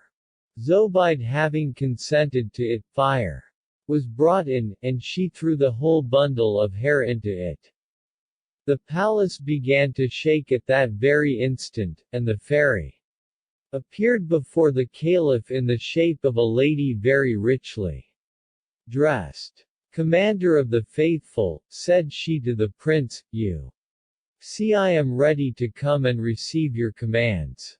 The lady that gave me this call by your order did me a particular piece of service, to make my gratitude appear. I revenged her of her sister's inhumanity by changing them into bitches, but, if your Majesty command, I shall restore them to their former shape. Handsome fairy, said the Caliph, you cannot do me a greater pleasure. Vouchsafe them that favor, and after that I will find out some means to comfort them for their hard penance, but besides, I have another boon to ask in favor of this lady who has had such cruel usage from an unknown husband, and as you undoubtedly know a great many things, we have reason to believe you cannot be ignorant of this. Oblige me with the name of this unfeeling fellow, who could not be contented to exercise his cruelty upon her person, but has also most unjustly taken from her all the substance she had. I only wonder that such an unjust and inhuman action could be performed in spite of my authority, and not come to my ears. To serve your majesty, answered the fairy, I will restore the two bitches to their former state, and cure the lady of her scars, so that it will never appear she was so beaten, after which I will tell you who it was that did it. The Caliph sent for the two bitches from Zobeide's house, and when they came, a glass of water was brought to the fairy at her desire. She pronounced some words over it which nobody understood, then throwing some part of it upon Amin, and the rest upon the bitches, the latter became two ladies of surprising beauty, and the scars that were upon Amin vanished away. After which the fairy said to the Caliph, Commander of the Faithful, I must now discover to you the unknown husband you inquire after. He is very nearly related to yourself, for it is Prince Amin, your eldest son, who, falling passionately in love with this lady, by the fame he had heard of her beauty, by an intrigue got her brought to his house, where he married her. As to the strokes he caused to be given her, he is in some measure excusable, for his spouse had been a little too easy, and the excuses she made were calculated to make him believe that she was more faulty than she really was. This is all I can say to satisfy your curiosity. At these words she saluted the Caliph, and vanished. The prince, being filled with admiration, and having much satisfaction the changes that had happened through his means, did such things as will perpetuate his memory to future ages. First, he sent for his son Amin, and told him that he was informed of his secret marriage, and how he had wounded Amin upon a very slight cause, upon which the prince did not wait for his father's commands, but received her again immediately. After this, the Caliph declared that he would give his own heart and hand to Zobeide, and offered the other three sisters to the calendars, who accepted them with a great deal of joy. The Caliph assigned to each a magnificent palace in the city of Baghdad, promoted them to the highest dignities, and admitted them to his councils. The town clerk of Baghdad, being called with witnesses, wrote the contracts of marriage, and the famous Caliph Harun al-Rashid, by making the fortunes of so many persons who had undergone such incredible misfortunes, drew 1,000 blessings upon himself. The story of Sindbad the Sailor. Dinarzade, having awaked her sister the Sultaness as usual, prayed her to tell her another story. Scheherazade asked leave of the Sultan, and having obtained it began thus, Sir, in the reign of the same Caliph Harun al-Rashid, whom I formerly mentioned, There lived at Baghdad a poor porter called Hindbad. One day, when the weather was very hot, he was employed to carry a heavy burden from one end of the town to the other. Being very weary, and having still a great way to go, he came into a street, where the delicate western breeze blew on his face, and the pavement of the street being sprinkled with rose water, he could not desire a better place to rest in, therefore, laying off his burden, he sat down by it near a great house.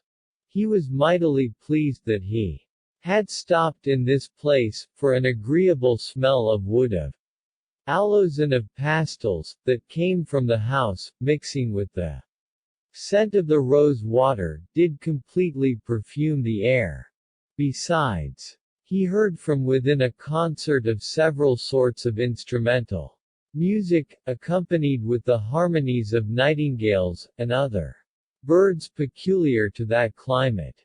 This charming melody, and the smell of several sorts of victuals, made the porter think there was a feast, with great rejoicings within.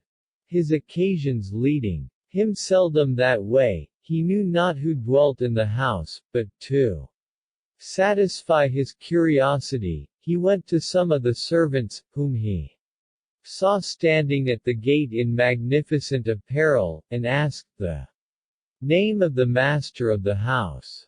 How, replied one of them, do you live in Baghdad, and know not that this is the house of Signor Sindbad, the sailor, that famous traveler who has sailed round the world?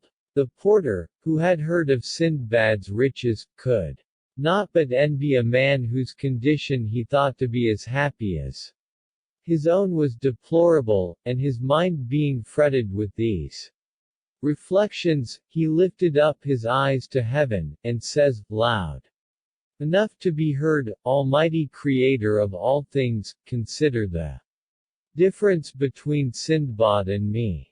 I am every day exposed to fatigues and calamities, and can scarcely get coarse barley bread for myself and family, whilst happy Sindbad profusely expends immense riches, and leads a life of continual pleasure. What has he done to obtain from thee a lot so agreeable, and what have I done to deserve one so miserable? Having finished this expostulation, he struck his foot against the ground, like a man overwhelmed with grief and despair. While the porter was thus indulging his melancholy, a servant came out of the house, and, taking him by the arm, bid him follow him, for Signor Sindbad, his master, wanted to speak with him. Your Majesty may easily imagine that poor Hindbad was not a little surprised at this compliment, for, considering what he had said, he was afraid Sindbad had sent for him to punish him. Therefore he would have excused himself, alleging that he could not leave his burden in the middle of the street. But Sindbad's servants assured him they would look to it, and pressed the porter so that he was obliged to yield. The servants brought him into a large hall, where a number of people sat round a table covered with all sorts of fine dishes. At the upper end there sat a grave, comely, venerable gentleman, with a long white beard. And behind him stood officers and domestics ready to serve him. This grave gentleman was Sindbad. The porter, whose fear was increased at the sight of so many people, and of a banquet so sumptuous, saluted the company tremblingly. Sindbad bid him draw near, and setting him down at his right hand, served him himself, and gave him excellent wine, of which there was good store upon the sideboard. When dinner was over, Sindbad began his discourse to Hindbad, and, calling him brother, according to the manner of the Arabians when they are familiar one to another, he asked him his name and employment. "Signor," answered he, "my name is Hindbad. I am very glad to see you," replies Sindbad, "and I dare to say the same for all the company, but I would be glad to hear, from your own mouth, what it was you said a while ago in the street, for Sindbad had heard it himself through the window before he sat down to table, and that occasioned his calling for him.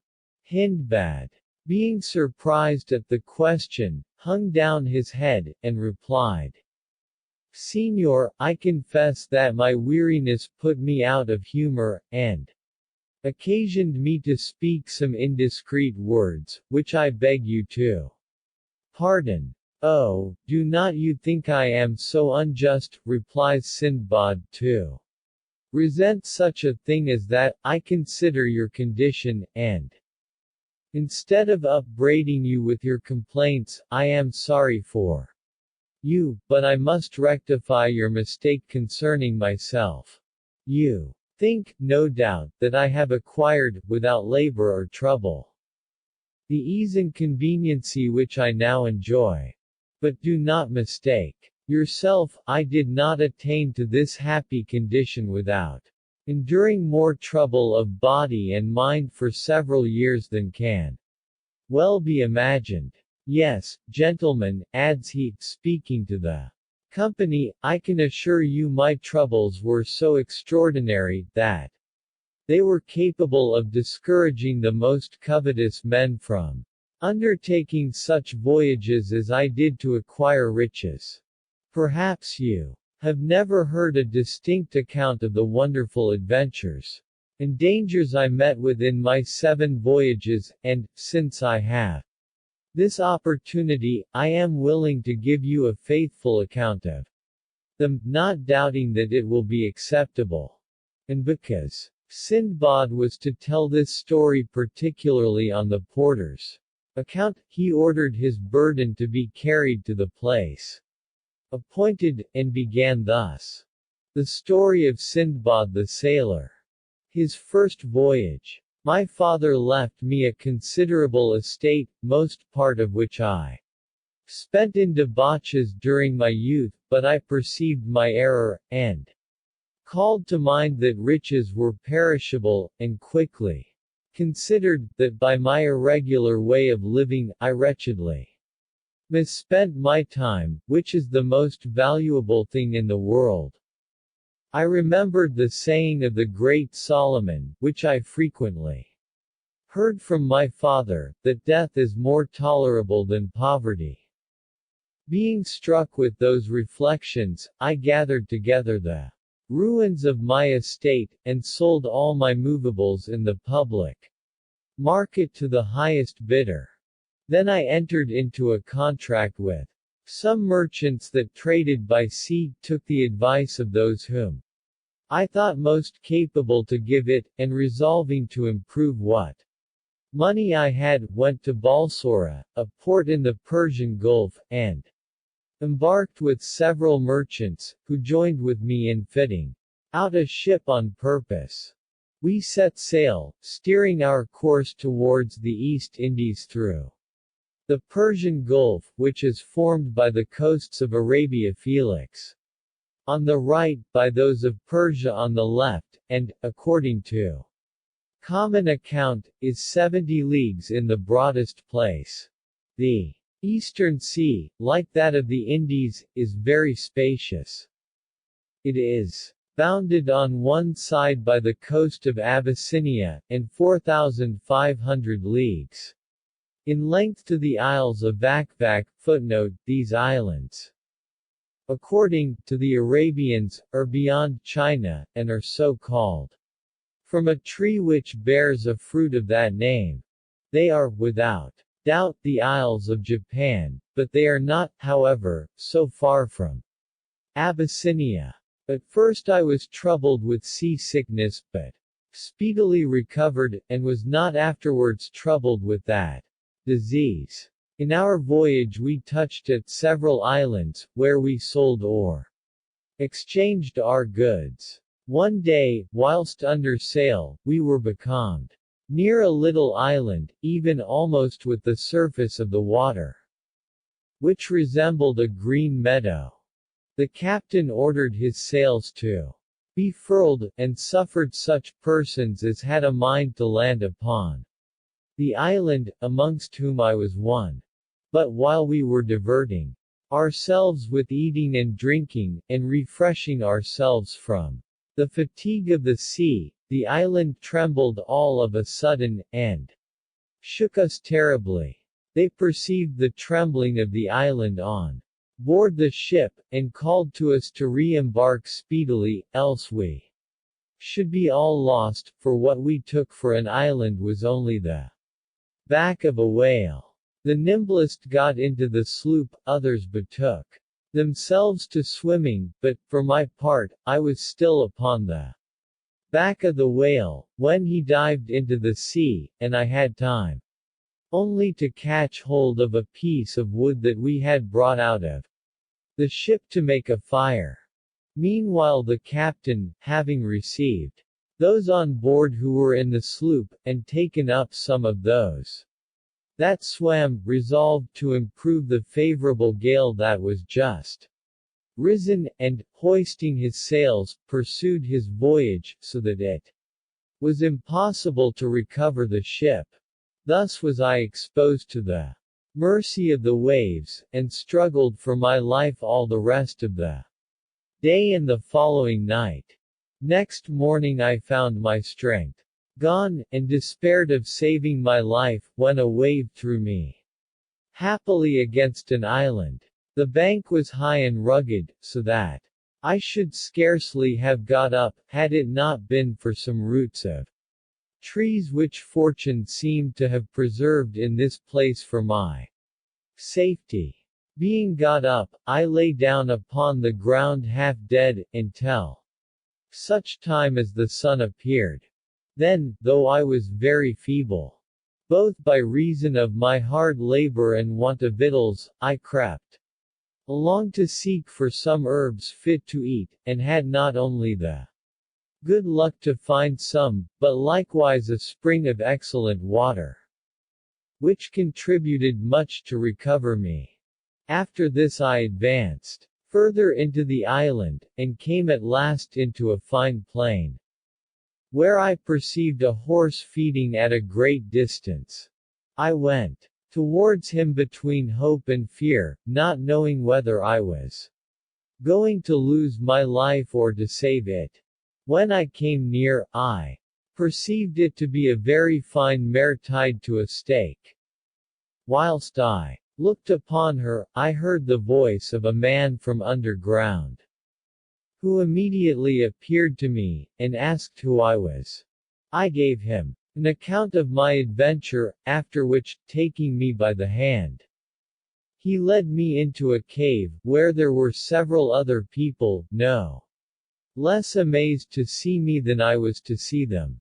I ate some victuals, which they offered me, and then, having asked them what they did in such a desert place, they answered, that they were grooms belonging to King Mihraj, sovereign of the island, and that every year, at the same season, they brought thither the king's mares, and fastened them as I saw that mare, until they were covered by a horse that came out of the sea, who, after he had done so, endeavored to destroy the mares, but they hindered him by their noise, and obliged him to return to the sea, after which they carried home the mares, whose foals were kept for the king's use, and called sea horses.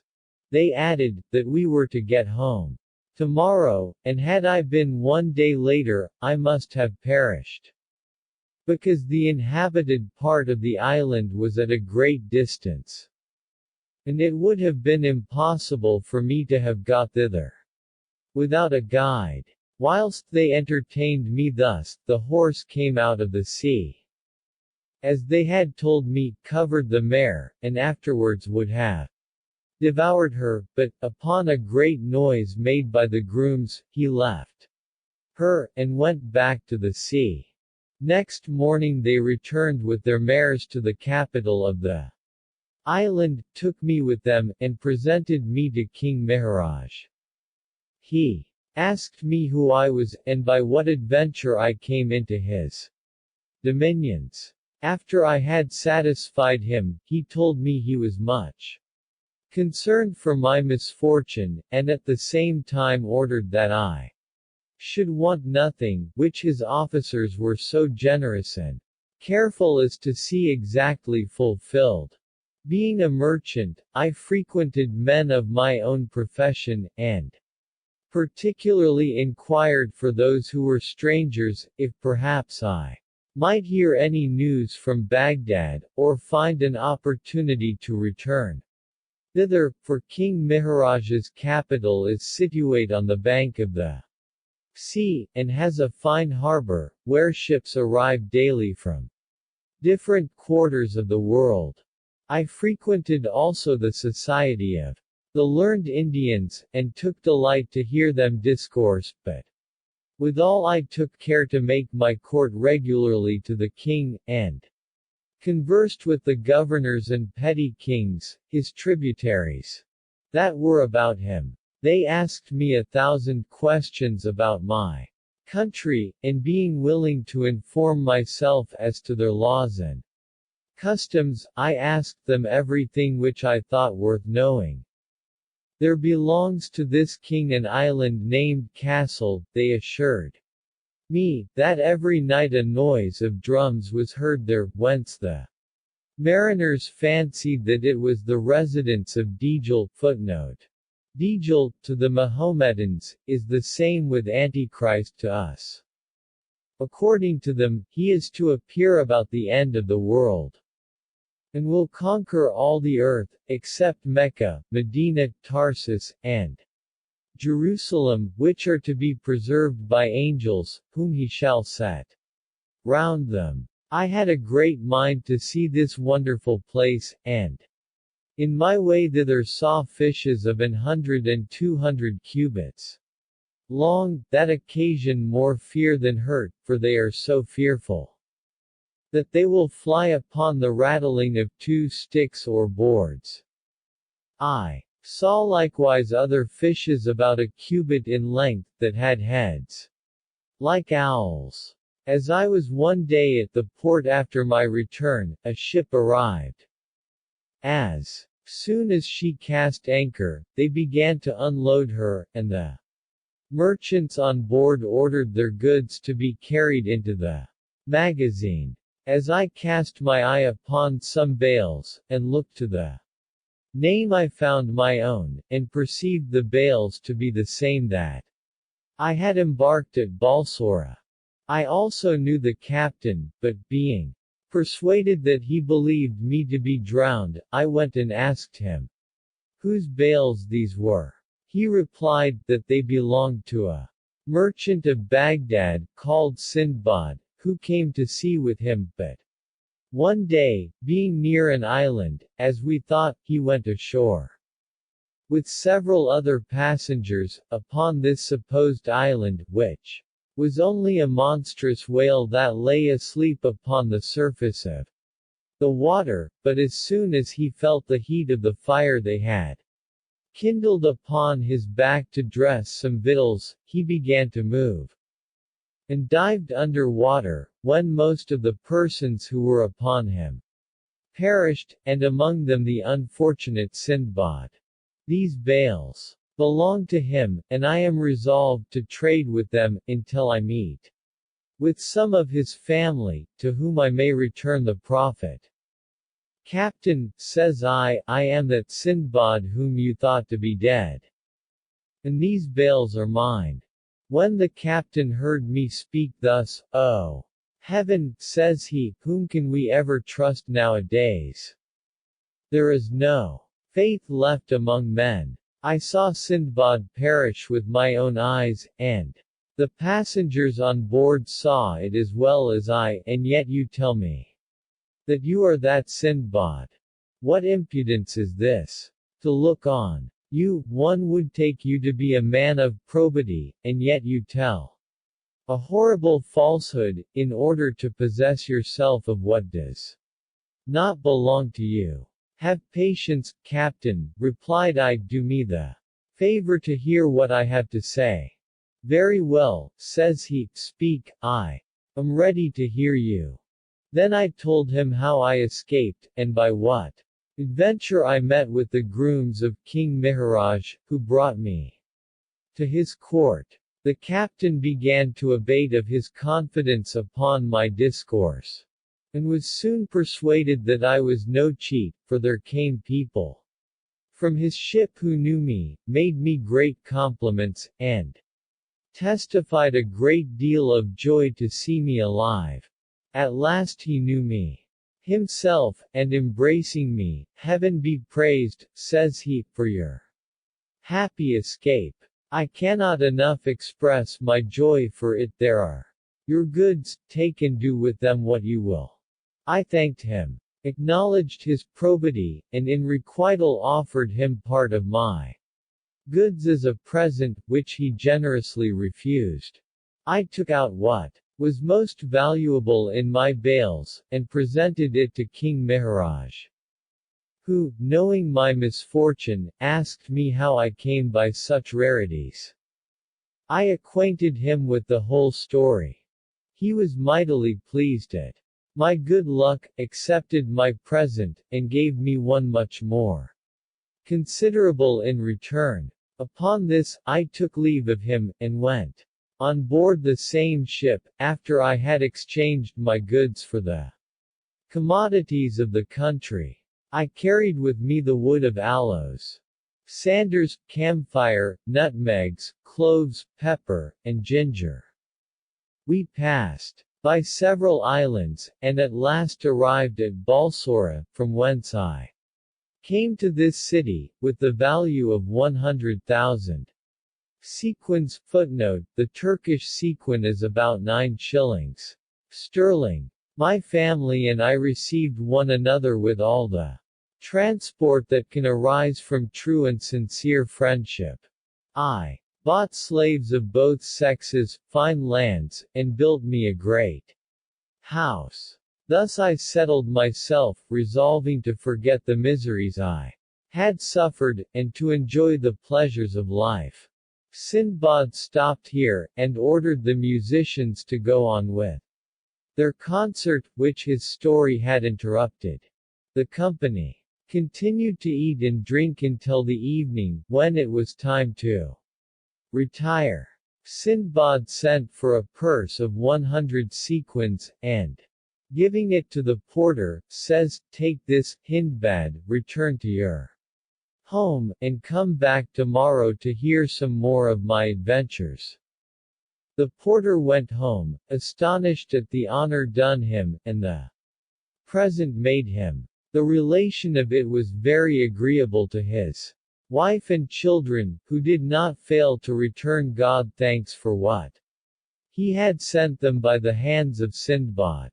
Hindbad put on his best clothes next day, and returned to the bountiful traveler, who received him with a pleasant air, and caressed him mightily. When all the guests were come, dinner was set upon the table, and continued a long time. When it was ended, Sindbad, addressing himself to the company, says, "Gentlemen, be pleased to give me audience, and listen to the adventures of my second voyage. They better deserve your attention than the first." Upon this, every one held his peace, and Sindbad proceeded. The second voyage of Sindbad the sailor. I intended, after my first voyage, to spend the rest of my days at Baghdad, as I had the honor to tell you yesterday, but it was not long ere I grew weary of a quiet life. My inclination to travel revived. I bought goods proper for the commerce I designed, and put to sea a second time with merchants of known probity.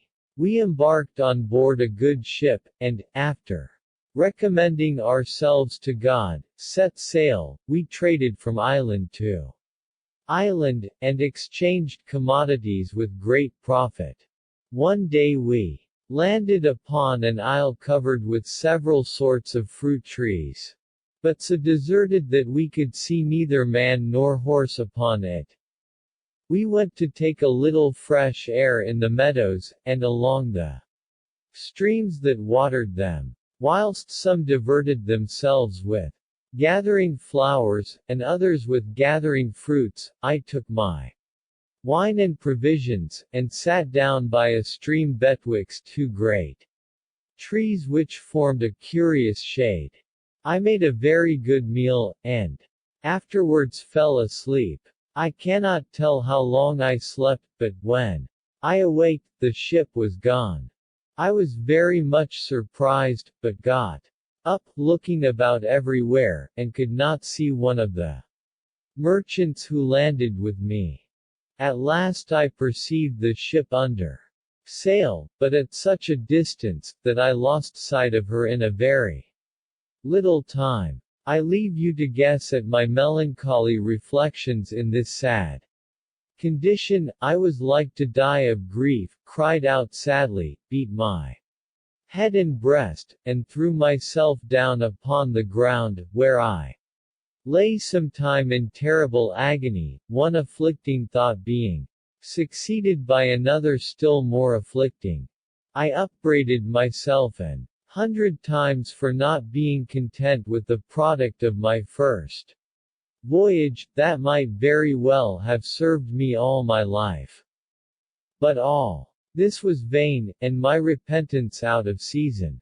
At last I resigned myself to the will of God, and, not knowing what to do, I climbed to the top of a great tree, from whence I looked about on all sides to see if there were anything that could give me hopes. When I looked towards the sea, I could see nothing but sky and water, but, on looking towards the land, I saw something white coming down from the tree. I took up what provisions I had left, and went towards it, the distance being so great that I could not distinguish what it was.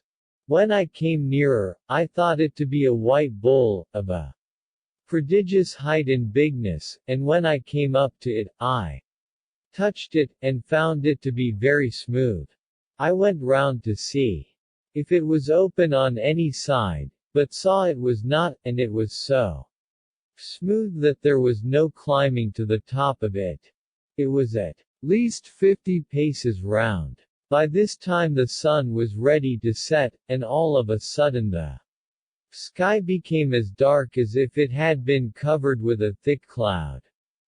I was much astonished at this sudden darkness, but much more when I found it occasioned by a bird of monstrous size, that came flying towards me. I remembered a fowl called *rock, that I had often heard mariners speak of, and conceived that the great bull, which I so much admired, must needs be its egg. In short, the bird lighted, and sat over the egg to hatch it. As I perceived her coming, I crept close to the egg, so that I had before me one of the legs of the bird, that was as big as the trunk of a tree. I tied myself strongly to it with the cloth that went round my turban, in hopes that when the rock Mark Paul in his Travels, and Father Martini in his History of China, speak each of this bird, and say it will take up an elephant and a rhinoceros, flew away next morning, she would carry me with her out of this desert island. After having passed the night in this condition, the bird actually flew away next morning as soon as it was day, and carried me so high that I could not see the earth. She afterwards descended all of a sudden, and with so much rapidity, that I lost my senses. But when the rock was sat, and I found myself on the ground, I speedily untied the knot, and had scarcely done so, when the bird, having taken up a serpent of a monstrous length in her bill, flew straight away. The place where it left me was a very deep valley, encompassed on all sides with mountains so high, that they seemed to reach above the clouds, and so full of steep rocks, that there was no possibility to get out of the valley. This was a new perplexity upon me, so that when I compared this place with the desert island the rock brought me from, I found that I had gained nothing by the change. As I walked through this valley, I perceived that it was strewed with diamonds, some of which were of a surprising bigness. I took a great deal of pleasure to look upon them, but speedily saw at a distance such objects as very much diminished my satisfaction, and which I could not look upon without terror. There were a great number of serpents, so big, and so long, that the least of them was capable of swallowing an elephant. They retired in the daytime to their dens, where they hid themselves from the rock, their enemy, and did not come out but in the night time. I spent the day in walking about the valley, resting myself at times, in such places as I thought most commodious. When night came on, I went into a cave, where I thought I might be in safety. I stopped the mouth of it, which was low and straight, with a great stone, to preserve me from the serpents, but not so exactly fitted as to hinder light from coming in. I supped on part of my provisions. But the serpents, which began to appear, hissing about in the meantime, put me into such extreme fear, that you may easily imagine I did not sleep. When day appeared, the serpents retired, and I came out of the cave trembling. I can truly say, that I walked a long time upon diamonds, without having a mind to touch any of them. At last I sat down, and, notwithstanding my uneasiness, not having shut my eyes during the night, I fell asleep, after having ate a little more of my provisions. But I had scarcely shut my eyes, when something that fell by me with a great noise awakened me, and this was a great piece of fresh meat. At the same time I saw several others fall down from the rocks in different places. I always looked upon it to be a fable, when I heard mariners and others discourse of the Valley of Diamonds, and of the stratagems made use of by some merchants to get jewels from thence, but I found it to be true, for, in reality, those merchants come to the neighborhood of this valley when the eagles have young ones, and, throwing great joints of meat into it, the diamonds upon whose points they fall stick to them. The eagles, which are stronger in this country than anywhere else, fall down with great force upon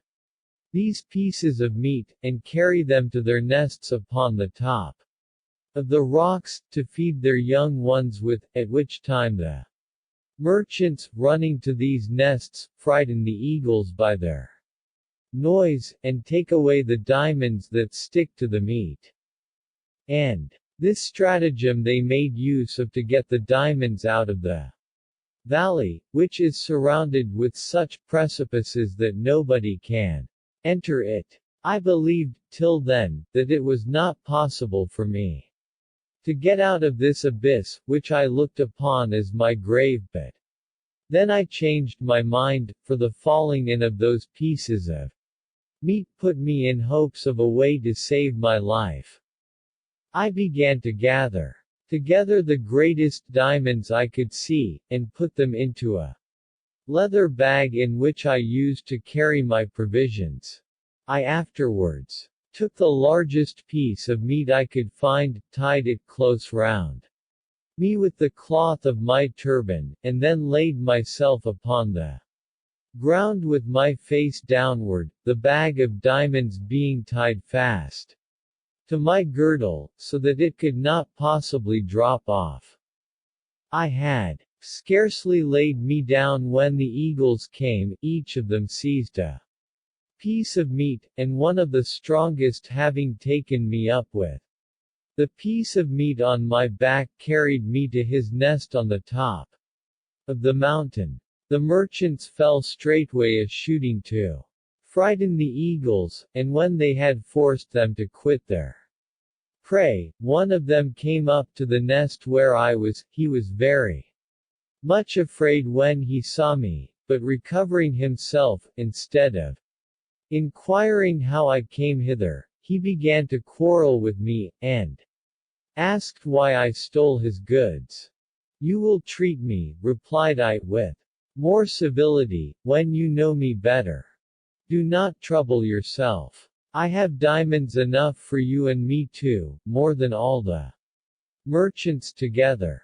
If they have any, it is by chance, but I chose myself, in the bottom of the valley, all those which you see in this bag, and, having spoken these words, I showed him them. I had scarcely done speaking, when the other merchants came trooping about us, very much astonished to see me, but they were much more surprised when I told them my story, yet they did not so much admire my stratagem to save myself, as my courage to attempt it. They carried me to the place where they stayed all together, and their having opened my bag, they were surprised at the largeness of my diamonds, and confessed, that in all the courts where they had been, they never saw any that came near them. I prayed the merchant, to whom the nest belonged whither I was carried, for every merchant had his own, to take as many for his share as he pleased. He contented himself with one, and that to the least of them, and when I pressed him to take more, without fear of doing me any injury, no, says he, I am very well satisfied with this, which is valuable enough to save me the trouble of making any more voyages, and to raise as great a fortune as I desire. I spent the night with these merchants, to whom I told my story a second time, for the satisfaction of those who had not heard it. I could not moderate my joy, when I found myself delivered from the danger I have mentioned. I thought myself to be in a dream, and could scarcely believe myself to be out of danger. The merchants had thrown their pieces of meat into the valley for several days, and each of them being satisfied with the diamonds that had fallen to his lot, we left the place next morning all together, and traveled near high mountains, where there were serpents of a prodigious length, which we had the good fortune to escape. We took the first port, and came to the Isle of Rofa, where trees grow that yield camphire. This tree is so large, and its branches so thick, that 100 men may easily sit under its shade. The juice, of which the camphire is made, runs out from a hole bored in the upper part of the tree, is received in a vessel, where it grows to a consistency, and becomes what we call camphire, and the juice being thus drawn out, the tree withers and dies. There is here also the rhinoceros, a creature less than the elephant, but greater than the buffalo. It has a horn upon its nose about a cubit long, which is solid, and cleft in the middle from one end to the other, and there are upon it white drafts, representing the figure of a man. The rhinoceros fights with the elephant, runs his horn into his belly, and carries him off upon his head, but the blood and the fat of the elephant running into his eyes, and making him blind, he falls to the ground, and, what is astonishing, the roc comes and carries them both away in her claws, to be meat for her young ones. I pass over many other things peculiar to this island, lest I should be troublesome to you. Here I exchanged some of my diamonds for good merchandise. From thence we went to other isles, and at last, having traded at several trading towns off the firm land, we lotted at Balsora, from whence I went to Baghdad. There I immediately gave great alms to the poor, and lived honorably upon the vast riches I had brought, and gained with so much fatigue. Thus Sindbad ended the story of his second voyage, gave Hindbad another 100 sequins, and invited him to come next day to hear the story of the third. The rest of the guests returned to their homes, and came again the next day at the same hour, and certainly the porter did not fail, having almost forgotten his former poverty. When dinner was over, Sindbad demanded attention, and gave them the following account of his third voyage. Sindbad the sailor's third voyage. The pleasures of the life which I then led soon made me forget the risks I had run in my 2 former voyages, but being then in the flower of my age, I grew weary of living without business, and hardening myself against the thoughts of any danger I might incur, I went from Baghdad with the richest commodities of the